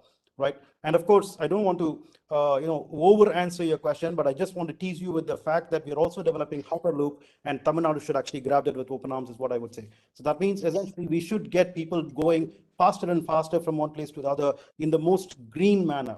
And these technologies are very nascent, and we are actually up on the curve. We are not even behind others by more than a few years. So we don't have to catch up on these things. We are developing them concurrently with the rest of the world. This is exactly what we need to be doing for a place like Tamil Nadu, well suited for. And go hold. Sorry, can you mute, please? May I request people to mute? Thank you. So I must also add here, thank you, Professor Satya. I must also add here for the audience. Professor Satya's team at IIT won the global first prize, I think, for the Hyperloop competition. So it is not a theoretical project. It's actually well underway or underground, down to earth, literally. Let me go around. I think we completed a loop. Let me go back to Mr. Kaniyappan. Mr. Kaniyappan, you have expanded at Bapco India, and although you have a favorable view of Tamil Nadu's strengths in engineering and technology, many companies in India, who have set up engineering and research centers go outside Tamil Nadu as well. So it's not that Tamil Nadu is unique. So how do you, can you share any insights? In fact, you yourself have engineering centers outside Tamil Nadu. So how does Tamil Nadu actually compare with other states? It's a bit of a comparative jostling, for investments, attraction, and all of that, opening centers. How does TN compare? What's your experience? No, for us, 90% of our engineering activity takes place only in Chennai. And we have decided to make Chennai as the hub even for the future, even for ZF, particularly for the commercial vehicle, because Wapco was in the commercial vehicle space. And we're extremely happy about the way the ecosystem is building. As I said, what drives the success here is the kind of talent, the hunger to take up challenging assignments, and willingness to, the interest to take up, higher value activities. So in the last 10 years, from something of a bench for the global people in India, it has reached a level that today we are releasing products, not only mechanical products, but even the most advanced softwares at a much competitive cost, probably at 1/5 or 1/6 of what otherwise it would cost for the work to be done in other part of the world, particularly in Europe. So Wapco is extremely happy, and now ZF is very happy. So we believe that this will be rapidly expanding. Recently, we have also acquired 44 acres of land in Oragadam to, further make Chennai or Tamil Nadu as a base for our future development for ZF. But there are some. We also have a digital engineering center in Bangalore also. In Bangalore, very recently in 2020, we opened. But that is not only in Bangalore. We also do the digital engineering work in Chennai. But certain, competencies, particularly in the digital engineering, we still have a gap in availability of people here. So we had to really, look at places where we can get those resources. So that's why we are also extended to Bangalore. But today we have 950 people. Out of that, about 50 people are in Bangalore. So that's the size of the engineering, between Tamil Nadu and other place. But but ZF is having 2,500 people engineering center in Hyderabad. But that again, if you look at Hyderabad, has got its own advantage in terms of Microsoft's likes of Microsoft or Google's. They have established a very big center. Then again, you have the possibility of finding the right talent. That advantage is there in Hyderabad. So Chennai probably have to attract, Tamil Nadu has to attract some of the best global players. Maybe Tesla, maybe Google or Microsoft size of, because you need a huge talent pool. While the people here the talent is extremely good, but then when a global company wants to establish, grow the number 2,000, 3,000 like this, particularly in this type of domain areas, we need to really create that type of ecosystem. Which, okay, even though engineering students are very good, but you need to have an ecosystem in which that will build such a scale. Of course, further the weather and other things, of course, Bangalore and other places, particularly for youngsters, the cosmopolitan nature, those things, probably Bangalore or Hyderabad, that has an advantage. But we, as of now, don't see that as a dampener for our growth in Chennai. All right.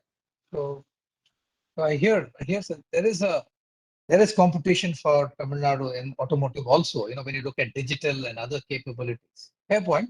That's a good input to give.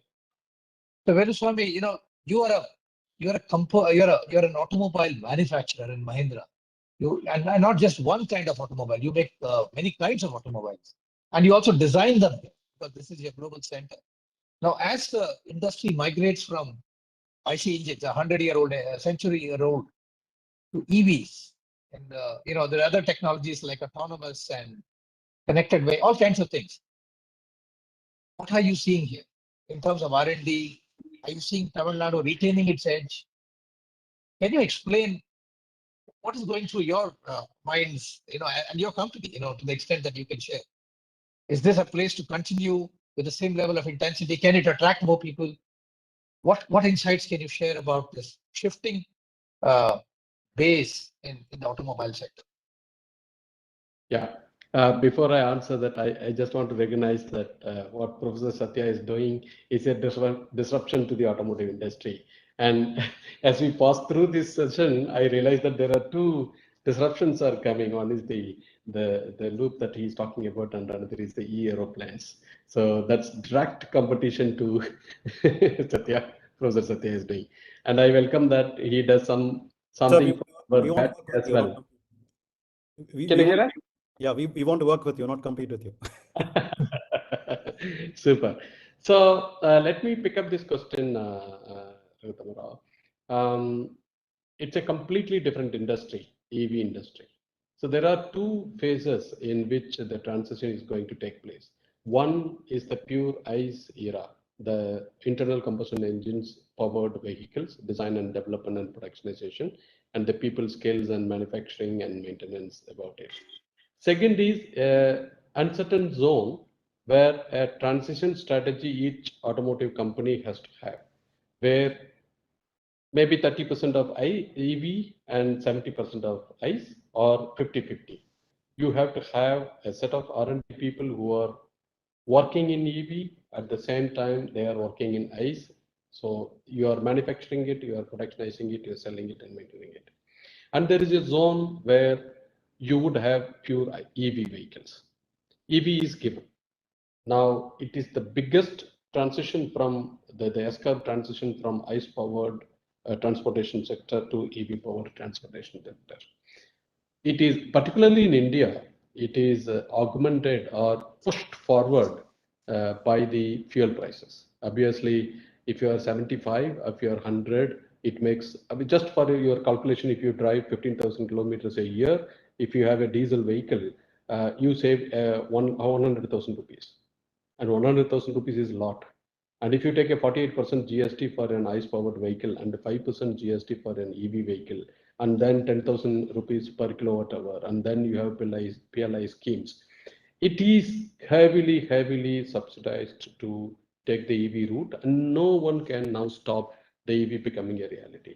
That's what you are seeing in two-wheeler and three-wheeler, and that will soon happen in four-wheeler industry. So now let's look at what is the difference from the customer perspective and what is the difference from OEM perspective. OEM has to juggle at what percentage of ICE vehicle development and the EV vehicle development do I invest? That's the first question. Nobody knows how fast the transition will be. So you'll have to make a best judgment to invest both in ICE vehicle and the EV vehicle. And the second is, in the EV vehicle, 60, depending on what the battery cost that you pay per kilowatt hour, it can be about 65% to 70% of the material cost of the vehicle. Now, do you have an innovation in battery cell and battery model and battery systems that you put it underneath the vehicle? I don't think so. It is except the energy density that can vary from 2.5 kilowatt hour to 7 kilowatt hour. You don't see big innovation happening. You have basically three cells: cylindrical cell, prismatic cell, and pouch cell. And depending on what supplier you tie up with, you choose one of these cells and you operate. Not that I'm challenging Satya. When I say innovation means it is customer. Do customers see every day software updates that happens in a Tesla vehicle? No, cell is a cell. So 70% of your material cost is locked into providing energy. That means what you are left out? You are left out with 30%. And you have to focus extremely high in those 30% of the material cost to make the innovation. So, for example, The total innovation that is happening in the EV is related to infotainment, cluster, and the navigation system, and the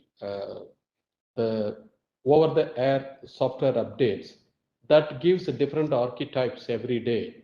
And the connected car within the car functionalities, connected car to your home, connected car to your office, car to car network, car to infrastructure network. It's bubbling with many software. If we are to say it is a tablet on the wheels, it is the truth. And the people who have done it, for example, if you release a software in a car, you take 6 months to release a software. For example, Tesla does it in 3 weeks. And 4th week, you will get a software update. And the software is bugless. If you reach that status quo, you create unique proposition in the EV vehicles. EV vehicle is basically a battery and a motor, and then the rest is software. That is the software as a service, software as a differentiator is going to be the new revenue stream and new competitive edge creation or innovation when it comes to EV vehicle. That's not the case in the ICE vehicle. So for customer, to win the customer hearts, you need to develop the skill of software and the mood lights and the the sunroofs with the lights on, with the touch screen, gesture control, voice recognition, face emotion recognition. All those stuffs are coming in the interiors. These are the two things: the software for the infotainment or the heads-up display, and the entire interiors that responds to you, that becomes a companion to you. Those are the two things that you can make differentiations in the EV segment. The ICE, you have to exit with a profit. You have to keep your competitiveness in ICE, that you cannot just leave it that you are focusing on EV, and you cannot leave the ICE that runs dry in the marketplace, and that you are not able to finance the EV programs. EV, you are not going to earn money in the beginning. You will, at the end of the day, you lose money, even if those subsidies are there. So the companies have to make significant daily management of the strategy, and not a weekly or a 6 months strategy management. So that's the big thing for OEMs. When it comes to customers, EV, there are the customers are looking for safer. That is, autopilot is extremely possible. Autopilot, driver assistance, the infotainment we talked about, navigation and the head-up display, and the internal environment, travel companion. It's a third home. Office and home is the two homes of us, but the car will become the third home, and all the facilities will come. So that's as far as customer is concerned. Now, as a state, Tamil Nadu state, what they can do, the IT industry, which has been doing the BPO work and the standard software developments, now they have gone to, in Tamil Nadu at least, what I'm seeing it, and Kariappan will agree with me, his staffs who are creating softwares for the vehicle controls, as well as the people who are in Coimbatore, a large number of people. Even in Mahindra World City, there are 20,000 people who are working for Infosys. They are creating large number of new technologies. For example, ADAS. For example, FOTA. They are creating so many new technology softwares. This software we need to identify cluster-wise and then encourage. If you are into this job, software creation, how Tamil Nadu government can help them in multiple ways? I don't know what are the ways. Can you give any incentives? Like the battery incentives that you are giving for EV vehicles, you have to extend that incentives to software side, because that is where you can create differentiation for EV vehicle. And if Tamil Nadu government can focus on the software part of the EV vehicle, Tamil Nadu will become number one in EV vehicle, because it is not the EV components that will make the manufacturer to become number one. It is the software on top of EV that will make the number one for the OEMs, and therefore Tamil Nadu government will become, Tamil Nadu state will become the competitive edge provider for EV vehicle. Well, this is a good insight, Velu. If you look at the US, Detroit is no longer the center for the auto world. Yeah. It's moved to Palo Alto or some such place. You know, that's where the electronic revolution is happening in automobiles. Yes. I mean, is that something that government and industry here for the auto sector has to be very cognizant about?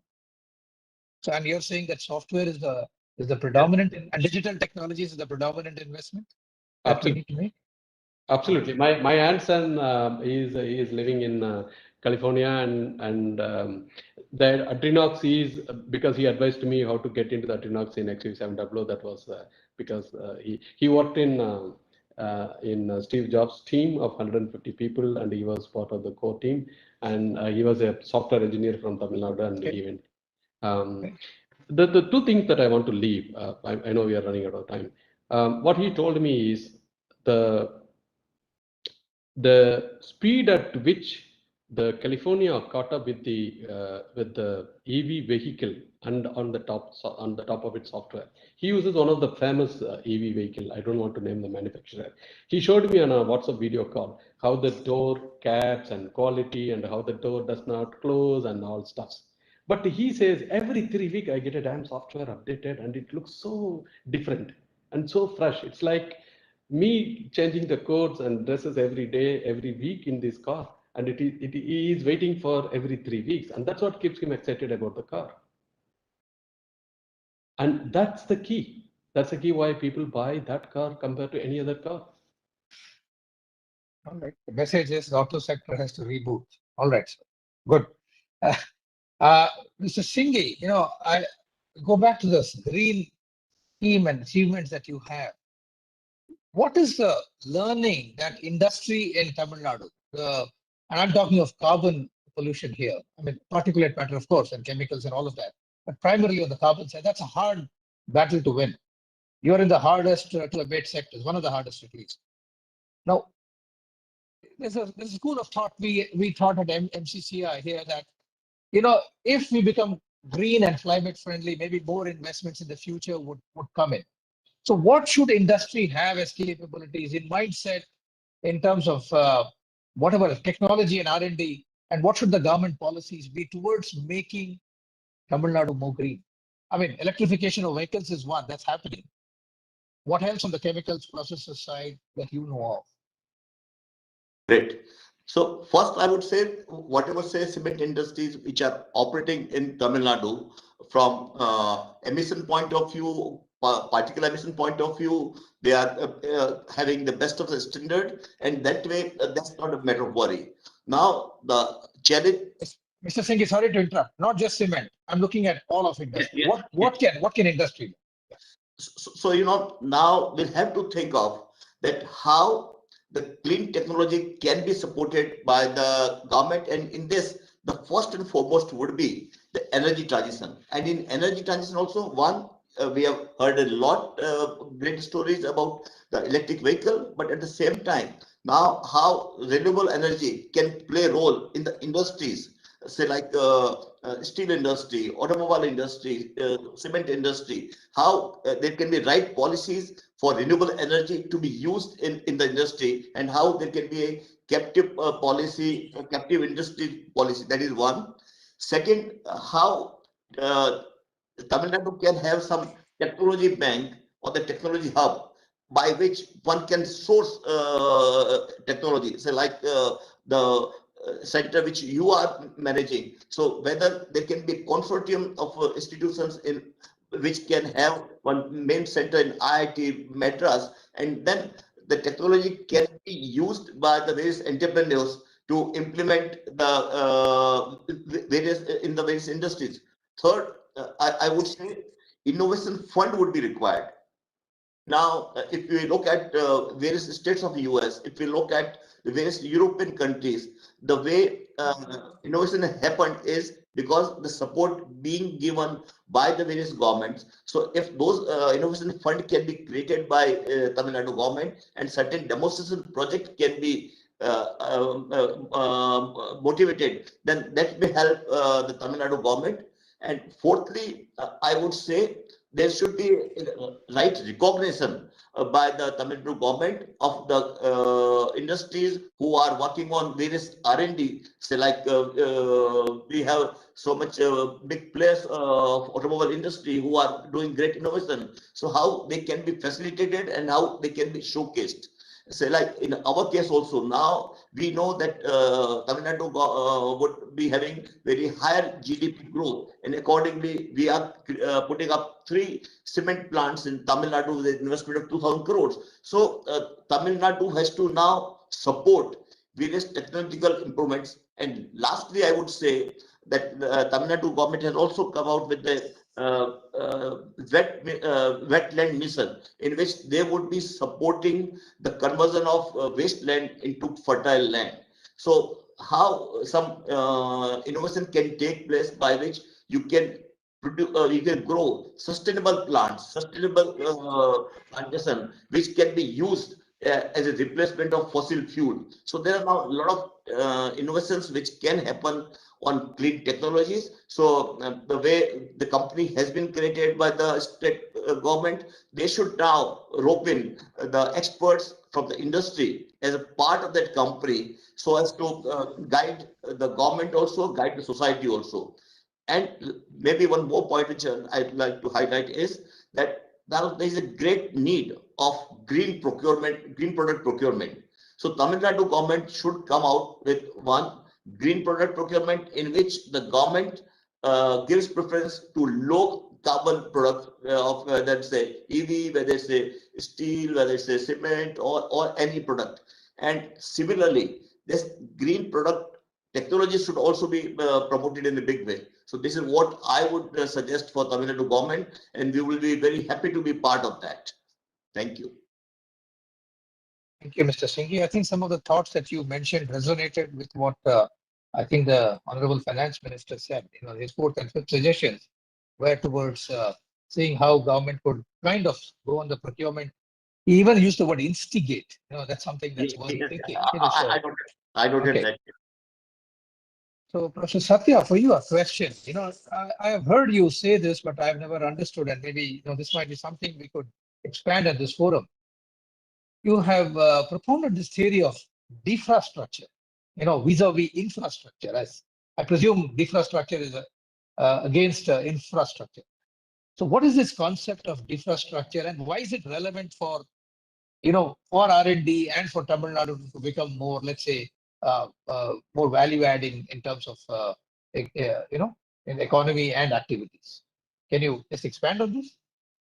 Thanks for asking that question. So just around prior to the TED Talk that I gave in September of 2019, I coined this word called defrastructure, just to sort of synthesize all the kind of startups that we are doing at the National Center for Combustion R&D at IIT Madras, where we are actually making a small a mini launch vehicle, a micro gas turbine, the most compact electric plane, and making crude oil from waste, and so on. So all of these things, essentially, we can't compete with a GE or a Siemens on making engines. We cannot compete with a Boeing on making planes. We cannot compete with a ISRO or a SpaceX on making rockets.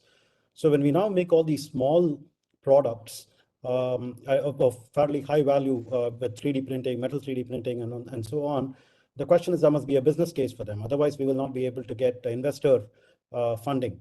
So when we were doing this, and we were actually succeeding in getting investor funding and going ahead with our projects, what occurred to me was there are business cases for doing small things, and what does it really entail is then the question. So what it turns out is that in the information communication electrification spaces, what I call as defrastructure is already happening. Mobile phones actually are a defrastructure over landline phones, because I grew up in an era where we had to wait for that last mile copper cable to be laid from the street to the home.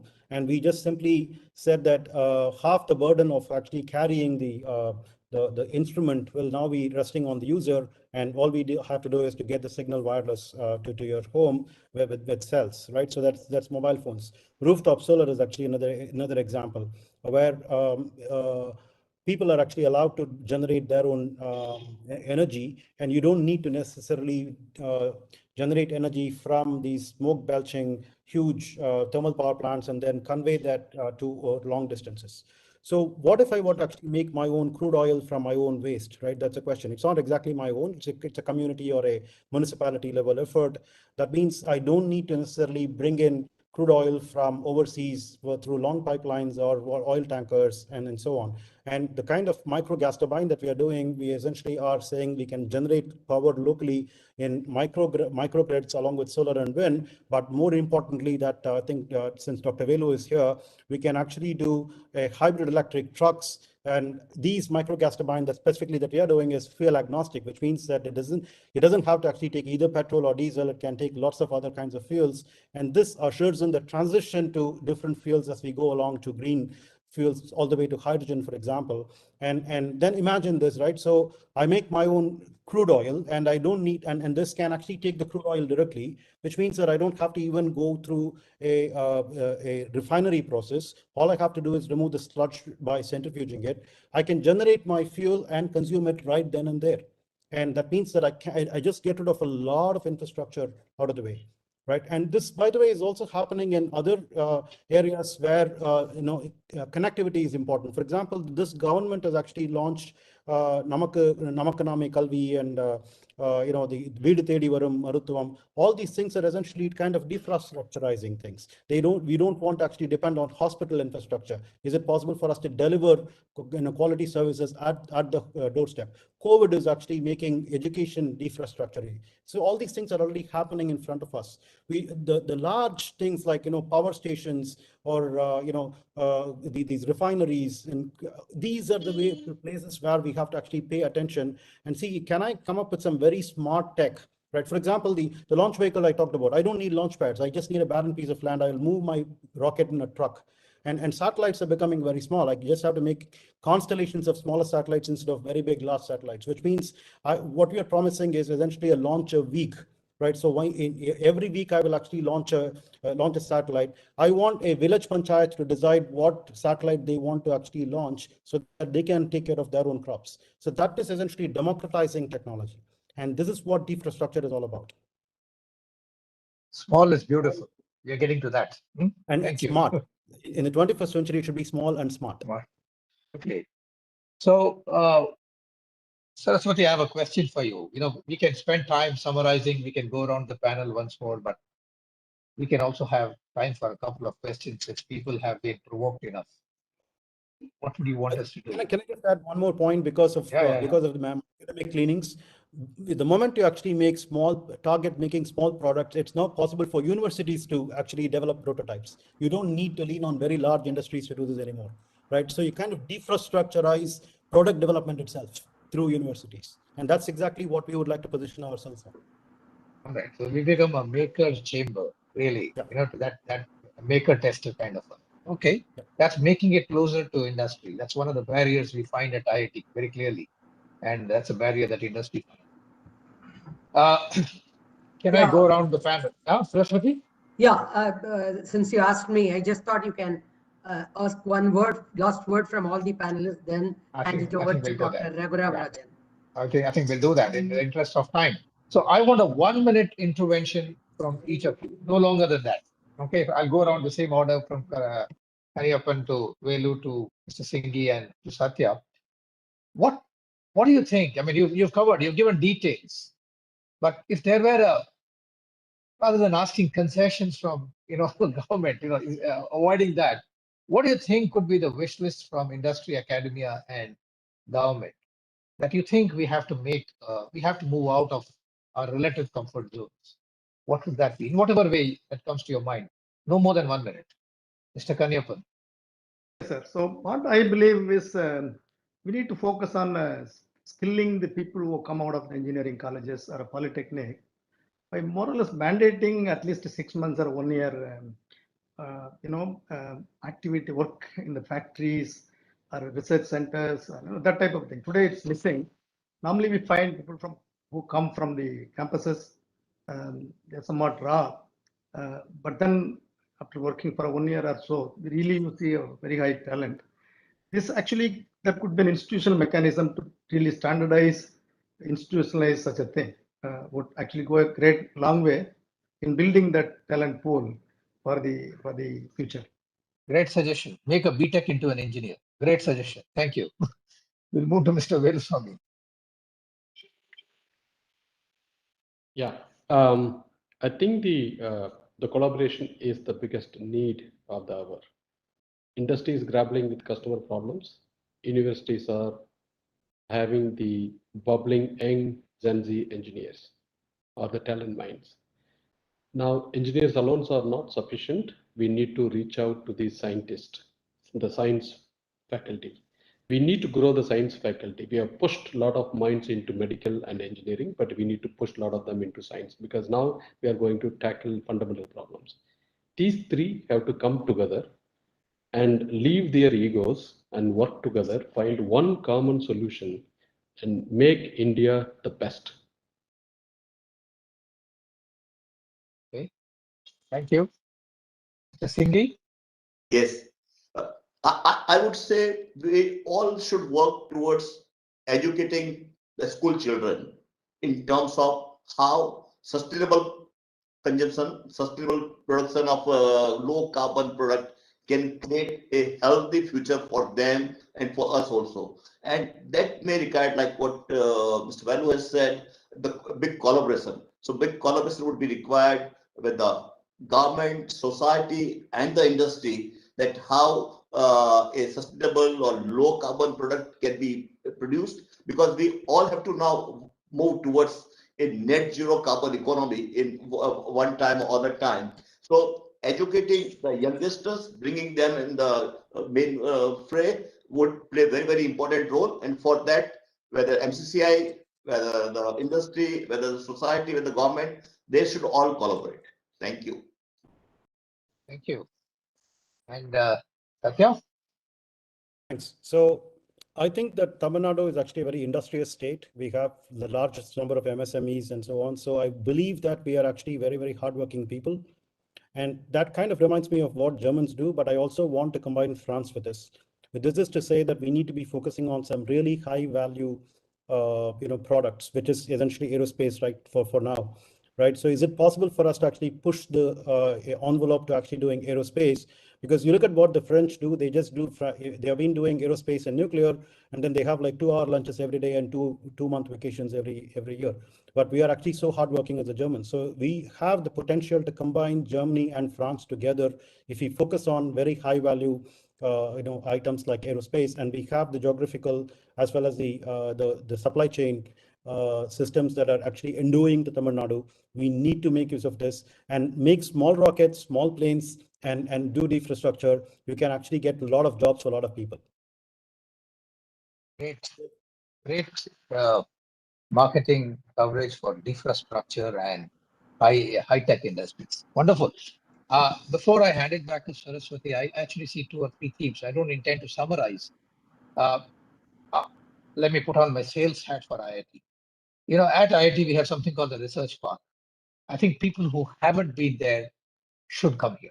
I mean, this is an experiment that started 10 years back, which I don't know. Nobody knew where it was going. But it's come to a level where every week we see something new. Every time I go there, I see something new there. And I think the government of India has taken note, and they have kind of sponsored another 10 or 15 or 20 research parks, I think, for good measure. Tamil Nadu has a 10-year advantage. We have 75 companies working with faculty and students. It's a great melting point for ideas. And I really think that's a good model. I think even the minister alluded to that. Maybe there can be more of such models in Tamil Nadu. When you look at it, I see Tamil Nadu can have competitive advantage in the emerging industries like aerospace and defense, which Satya has eloquently said, medtech, medical and technologies, where that's a confluence of healthcare, life sciences, and engineering. Clearly, it's a global industry. We can do wonders here. Renewable energy and clean tech. I think you have a great spokesman here. I don't need to elaborate.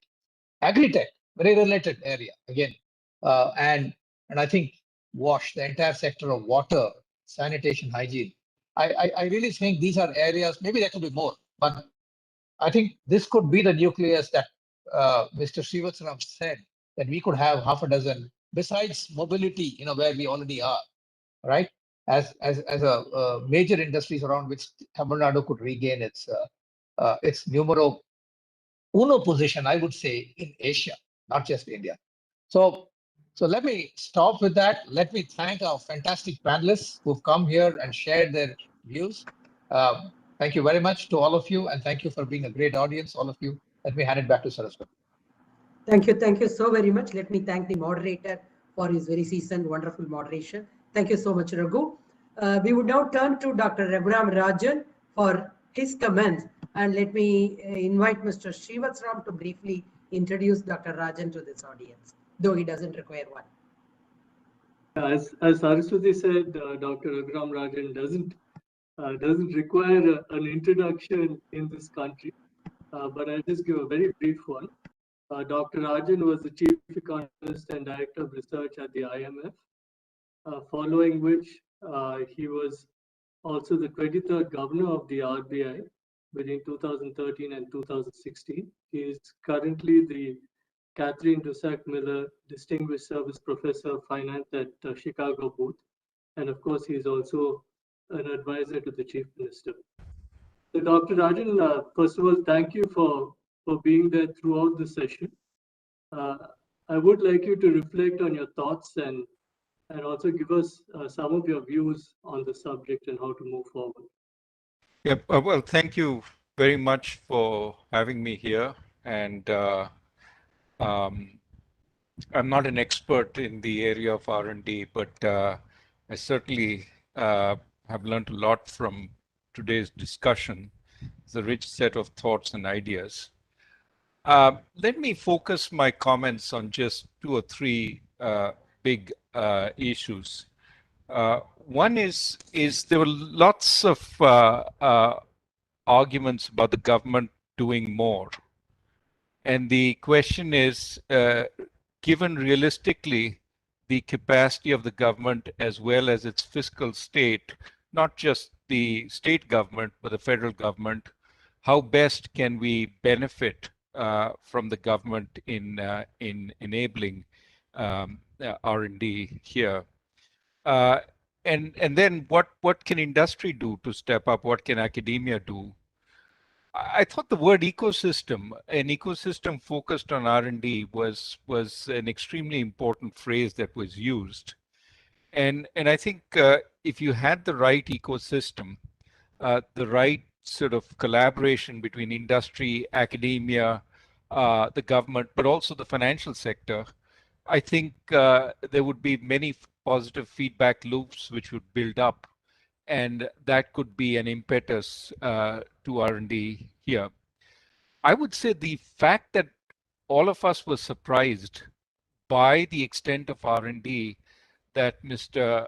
Naveen from McKinsey pointed out suggests we don't have that ecosystem. We don't even know what the extent of R&D is. And so I think a challenge for us is to get far more sort of meetings, conferences, networks built up locally where people can trade notes just like you did today. I thought this was a very useful place, but much more, maybe sectoral focus sometimes, maybe broad-based, bringing together the various players. I certainly know there's a budding financial community here wanting to do venture financing. Of course, we're competing with Bangalore, we're competing with Hyderabad, and of course, we're competing with Silicon Valley. But there's no reason why they couldn't benefit from some of the discussions we had today, and why they couldn't be a big part of the Chennai IIT sort of R&D park. I'm sure there's already some of that, but I think knowing more that there is a culture, there are others doing this, that others have similar problems, and getting together to focus on trying to solve those problems, I think would be extremely important. Mr. Kanyapan, for example, talked about the fact that so much local talent exists, but not of the precisely necessary quality. So how do you upgrade? How do you get the BTech to be a real full-fledged software engineer or a software researcher? from the degree they have, that's something that an industry group could try and solve, and perhaps the government can come in at the margin, but it doesn't require everybody to have individual efforts, when in fact it's the group effort which is much more important for solving that particular problem, because everybody benefits from talent upgradation, not just the initial firm that is upgrading talent. So how do we do this in a way that can benefit everybody, given how many people are trained up close to the level but not quite at that level? I think the idea of clusters, etc., is important. The question is which clusters, and this is where I think I sensed each one of our panelists saying my cluster, and that's fine, but it may well be that there are many more.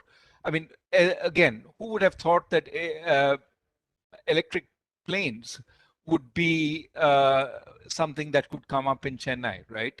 And so and in fact, I was interested in the title of Professor Chakravarti's center, Natural Center for Combustion. That means it's not supposed to be doing electric planes, but it's doing it. And that's the nature of R&D. It comes up in the most extraordinary situations with nobody really planning, but you create the ethos, the ecosystem, and it happens. I mean, if you remember, Silicon Valley came from a bunch of people who worked at Shockley, moving to Fairchild Semiconductors. Then Fairchild spawned a huge number of firms, including Intel, and nobody planned it. It wasn't the government said we're going to invest in semiconductors. Nobody knew what semiconductors was in government at that point, but it emerged. And I think what was important was there was Stanford, there was the beginnings of an industry. There were venture capitalists, including Kleiner Perkins, and it all came together in that environment. And I think the idea is, can we create an environment in Chennai? We've talked about some of the upsides. That is, there's an enormous quantity of potential talent, including IIT Chennai. It's a big city. It's got schools. This is where people want to be. And we've also got Coimbatore. We've got other places in Tamilnadu which can be focuses of specific activities. There are downsides. I mean, it's not as attractive. I think Mr. Kanyapan said this as Bangalore, for example, for the young. The weather is in places at times a little hard to bear, but long-time residents of Chennai love it. So there's a lot going for it, and there's a extraordinary Tamil diaspora which can come back, which wants to come back. And one of the things that Tamil Nadu can start thinking about is, how do we get back the diaspora? This is something that the Chinese have been thinking about very carefully.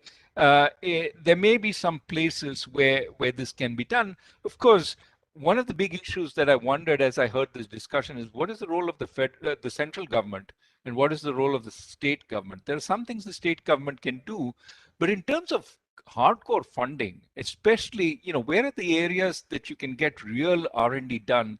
It's in defense and it's in medicine.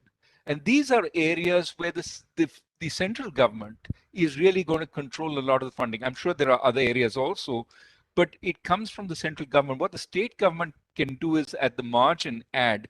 But where the state government can really make a difference is creating the environment, creating the ecosystem locally. In this regard, I would say that in addition to enhancing the quality of local talent by sort of, in a sense, giving the finishing school that some people suggested, there's also the idea of, can we bring in foreign universities? They're a source of R&D. They're a source of upgradation of talent.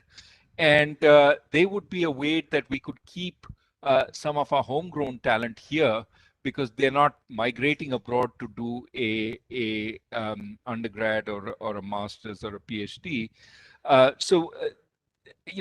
that China is increasingly closing to the West, there is an opportunity to create the space for foreign universities. And certainly this is something that the state government controls. And opening licensing, attracting a Stanford or an MIT or a Caltech to come here and set up at least an outpost would be very, very useful. That would be a source of value added. Now, finally, and I know we're running out of time, so I'll be quick here. What about picking topics that you want to emphasize? And here, I would say the best recommendation that I can make here is just be broad. Don't narrow down too much. Be open to what, I mean, the state government can be open to a variety of possibilities, but if it narrows too much, I think it may rule out some things that may potentially come up. We already heard, I think, the industry secretary talk about the fact that, maybe it's not a lot of the initial sort of areas that you proposed, the chamber proposed, seem to be in manufacturing. But as we heard from Mr. Velusamy, it may be that, for electric vehicles, the real value is in software. We could do AI, we could do deep learning. It may not require that much upgradation relative to where we are. We could reach the frontiers there perhaps faster than we could reach in pure manufacturing. Similarly, there are many other areas of services. We heard talk of medtech, agritech, etc., that could benefit from R&D. So I would say more important for the state is to keep an open mind. Where the state can help is potentially where certain areas need regulations. For example, in green, in areas of green, a regulation here and there might help nudge firms towards, in the right direction. But also in some areas like blockchain, you need a whole new set of regulations, which we simply don't have. Now, how much is the role of the center? How much is the role of the state? I think if industry could collaborate with the state in trying to sort of bring best practices from elsewhere and push for the state to come up with regulations that are encouraging for those particular areas, that would be a good thing. For example, in the issue of air taxis, what kinds of regulations do you need? There certainly will have to be national regulation, but there may also have to be state regulation on regulating the airways.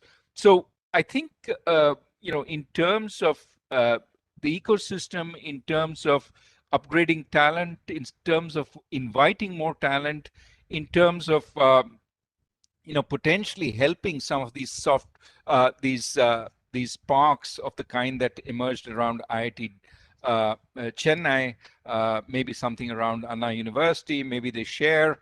I think these are the kinds of ideas where government can really help. I wouldn't ask government to pick winners. They're notoriously bad at it. I would ask industry to collaborate more with academia. I think industry can fund academia in particular directions, but I think expecting academia to subject its basic R&D to monthly or quarterly reports is, I think, expecting too much. I mean, there is a role for academia, there's a role for industry research.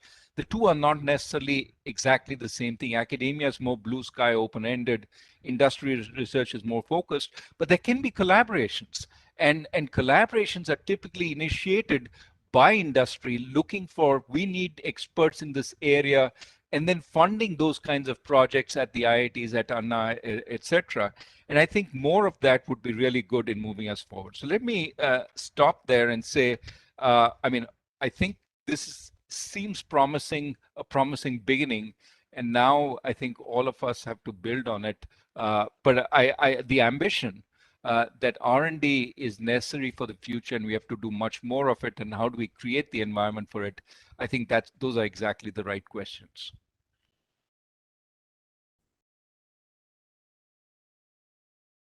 Thank you, Dr. Rajan. I think you summarized, in a sense, what has happened today. And yes, it's the beginning of a dialogue between stakeholders. And we aren't all at the same level. I mean, each one has their own goals, and I'm sure we can find areas where we can cooperate. And we should also probably come back to the government to probably look at where they can help, especially the state government. This is again a Tamil Nadu based focus that we have on R&D, but I think that we have learned a lot today in this session, and this should be the beginning of continued dialogues as we move forward in the future. So thank you again for spending your time with us. It's been 2.5 hours, and I do appreciate your time and also your comments. I would now hand it over to Saraswati. Saraswati? Yeah, yes, please. Yeah, I would request Mr. T.R. Kesavan to just formally say the vote of thanks and probably consolidate the whole thing. Thank you. Thanks a lot, Saraswati. I know it's a little too late, and normally the vote of thanks comes when there's hardly time. So let me make it as quick as possible.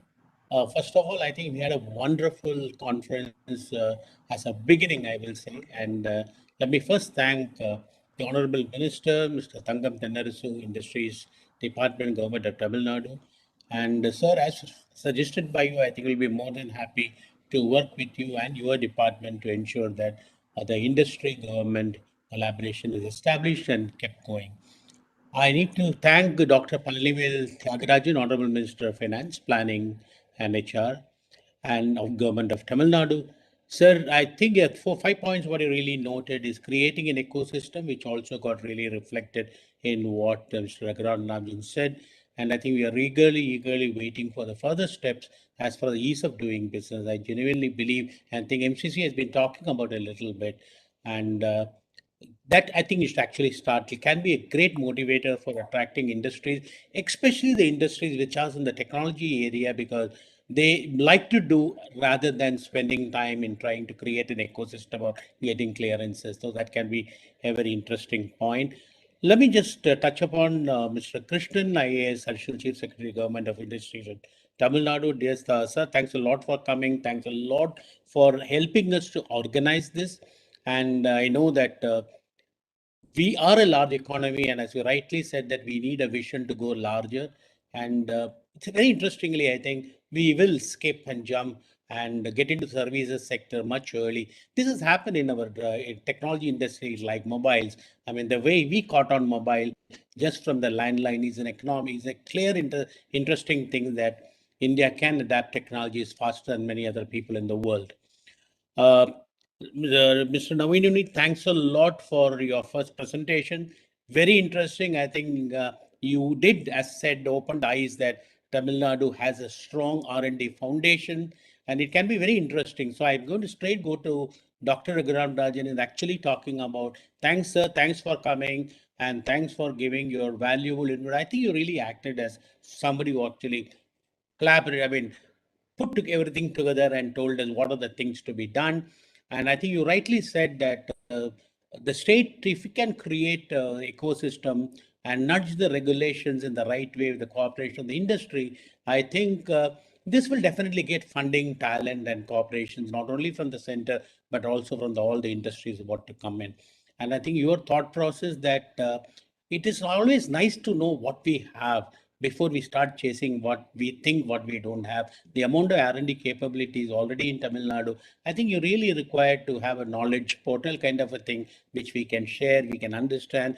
Maybe there's not only a need for Tamil Nadu, I think probably when you really get into all India, I think there'll be a grand old need of doing this, because I'm sure a lot of things are happening in a lot of places, and we probably will be searching, thinking that that is new. So thanks a lot for that idea. And you very aptly said, sir, that the academy is open-ended R&D, whereas industry is very focused. I think we did have a discussion on this, and the only way I think we can bring it a little more correct as for the industry and the need of the country is collaborations. I think you also said that very rightly, and I think you pointed out, and I'll always keep saying that R&D happens, I mean, in apostrophes in an ecosystem. And getting the Tamil diaspora back can be a very interesting thought process, knowing that there's a lot of people are there out who probably will also be looking with the right kind of openings, right kind of living atmosphere, and the right kind of environment to come back. That'll be great. And I think I need to really thank the entire Raghutam Rao and the team he really put together. I mean, I don't have to talk much about Raghutam Rao. Raghu is as well known to us, and he's been always been helping NCCI. And thanks a lot, Mr. Veluswamy. Brilliant points, very great thoughts. And I think your focus on software is going to change the way we look at things. It's not only applicable for the automotive systems. I think that today I'm in a place in Anand today. We had a meet on agricultural technology, and that's also an area we believe a lot of things is going to be driven tomorrow by the technology. So I think that's also going to be a big change, and we are also going to think that whoever can really perfect the ability to create the right kind of software to drive it, to change it, because agriculture is also an area where one equipment need to do multi-function so that you can utilize it around the year. So thanks a lot for the thought process. I think we also believe that Kaniyappan's a very specific saying that needs skilling. I think this means something we have been talked about a lot, and I think that's something we need to do. And I think Thyagarajan also talked about getting a person who is employable straight away. I think this cannot happen with the industry collaboration with academia. And Mr. Singhji, I think the amount of work you have done and to becoming CO2 negative, I think it's a very interesting thought process. And I think you really put this back, pulling it down, saying that, I mean, the only way is start educating kids. And I think I genuinely believe the civic sense of educating kids and it actually is going to help a lot for India, not only in this limited area of technology, but also in the general area, how the future generation of Indians is going to come about, both on civic sense, both on technology sense, both on the right kind of studies, what they adopt. And obviously, this will help, cannot be done with the collaboration of the stakeholders. Then Dr. Satya Sakravarti, amazing inputs. And unless you had talked that, I don't think you would have understood this much of technology with us to aerospace rests in the doorsteps of Tamil Nadu. I think it has been a great input. I'm sure that with all the government officers, the honorable ministers being here, they will take some of the inputs, and maybe, who knows, we'll start seeing some of the points you really talked about as going to be the future that Tamil Nadu is going to drive. I think in this, I saw that there's I saw about 500 people joining this particular seminar. I mean, right, Saraswati? I saw 534 or something like that. It's an amazing amount of people, I think, today. I think everybody was very interested in knowing. And this is actually, Tamil Nadu has given a lot of raised some feathers everywhere, thinking that they see a lot of changes happening in Tamil Nadu. The way the government, the way the bureaucracy is driving to get industries, driving to get upgrade what Tamil Nadu is, and from the, just not stopping at the old greatness, but trying to completely reinvent and create new paths. I think the number of people joining us also can be a very good indication. So I need to thank all the chamber members, all the people who joined, the faculty, the students of university and colleges in TN who participated, all the invitees, all the participants, and last but not the least, the chamber secretariat, who normally do a very quiet job. And I get to see Saraswati only during these kind of meeting, that also visually. And of course, last but not the least, the press, who has always been with us in NMC. Thanks a lot. I know I took a little time, sorry, but I thought I need to put some of these things right up front, because I think there's been a great session. And once again, thanks all of you for joining together. Thank you. Thanks a lot. And probably we must continue this kind of sessions. So I will end with au revoir. See you soon again sometime. Thank you. Thanks, everyone. Thank you again.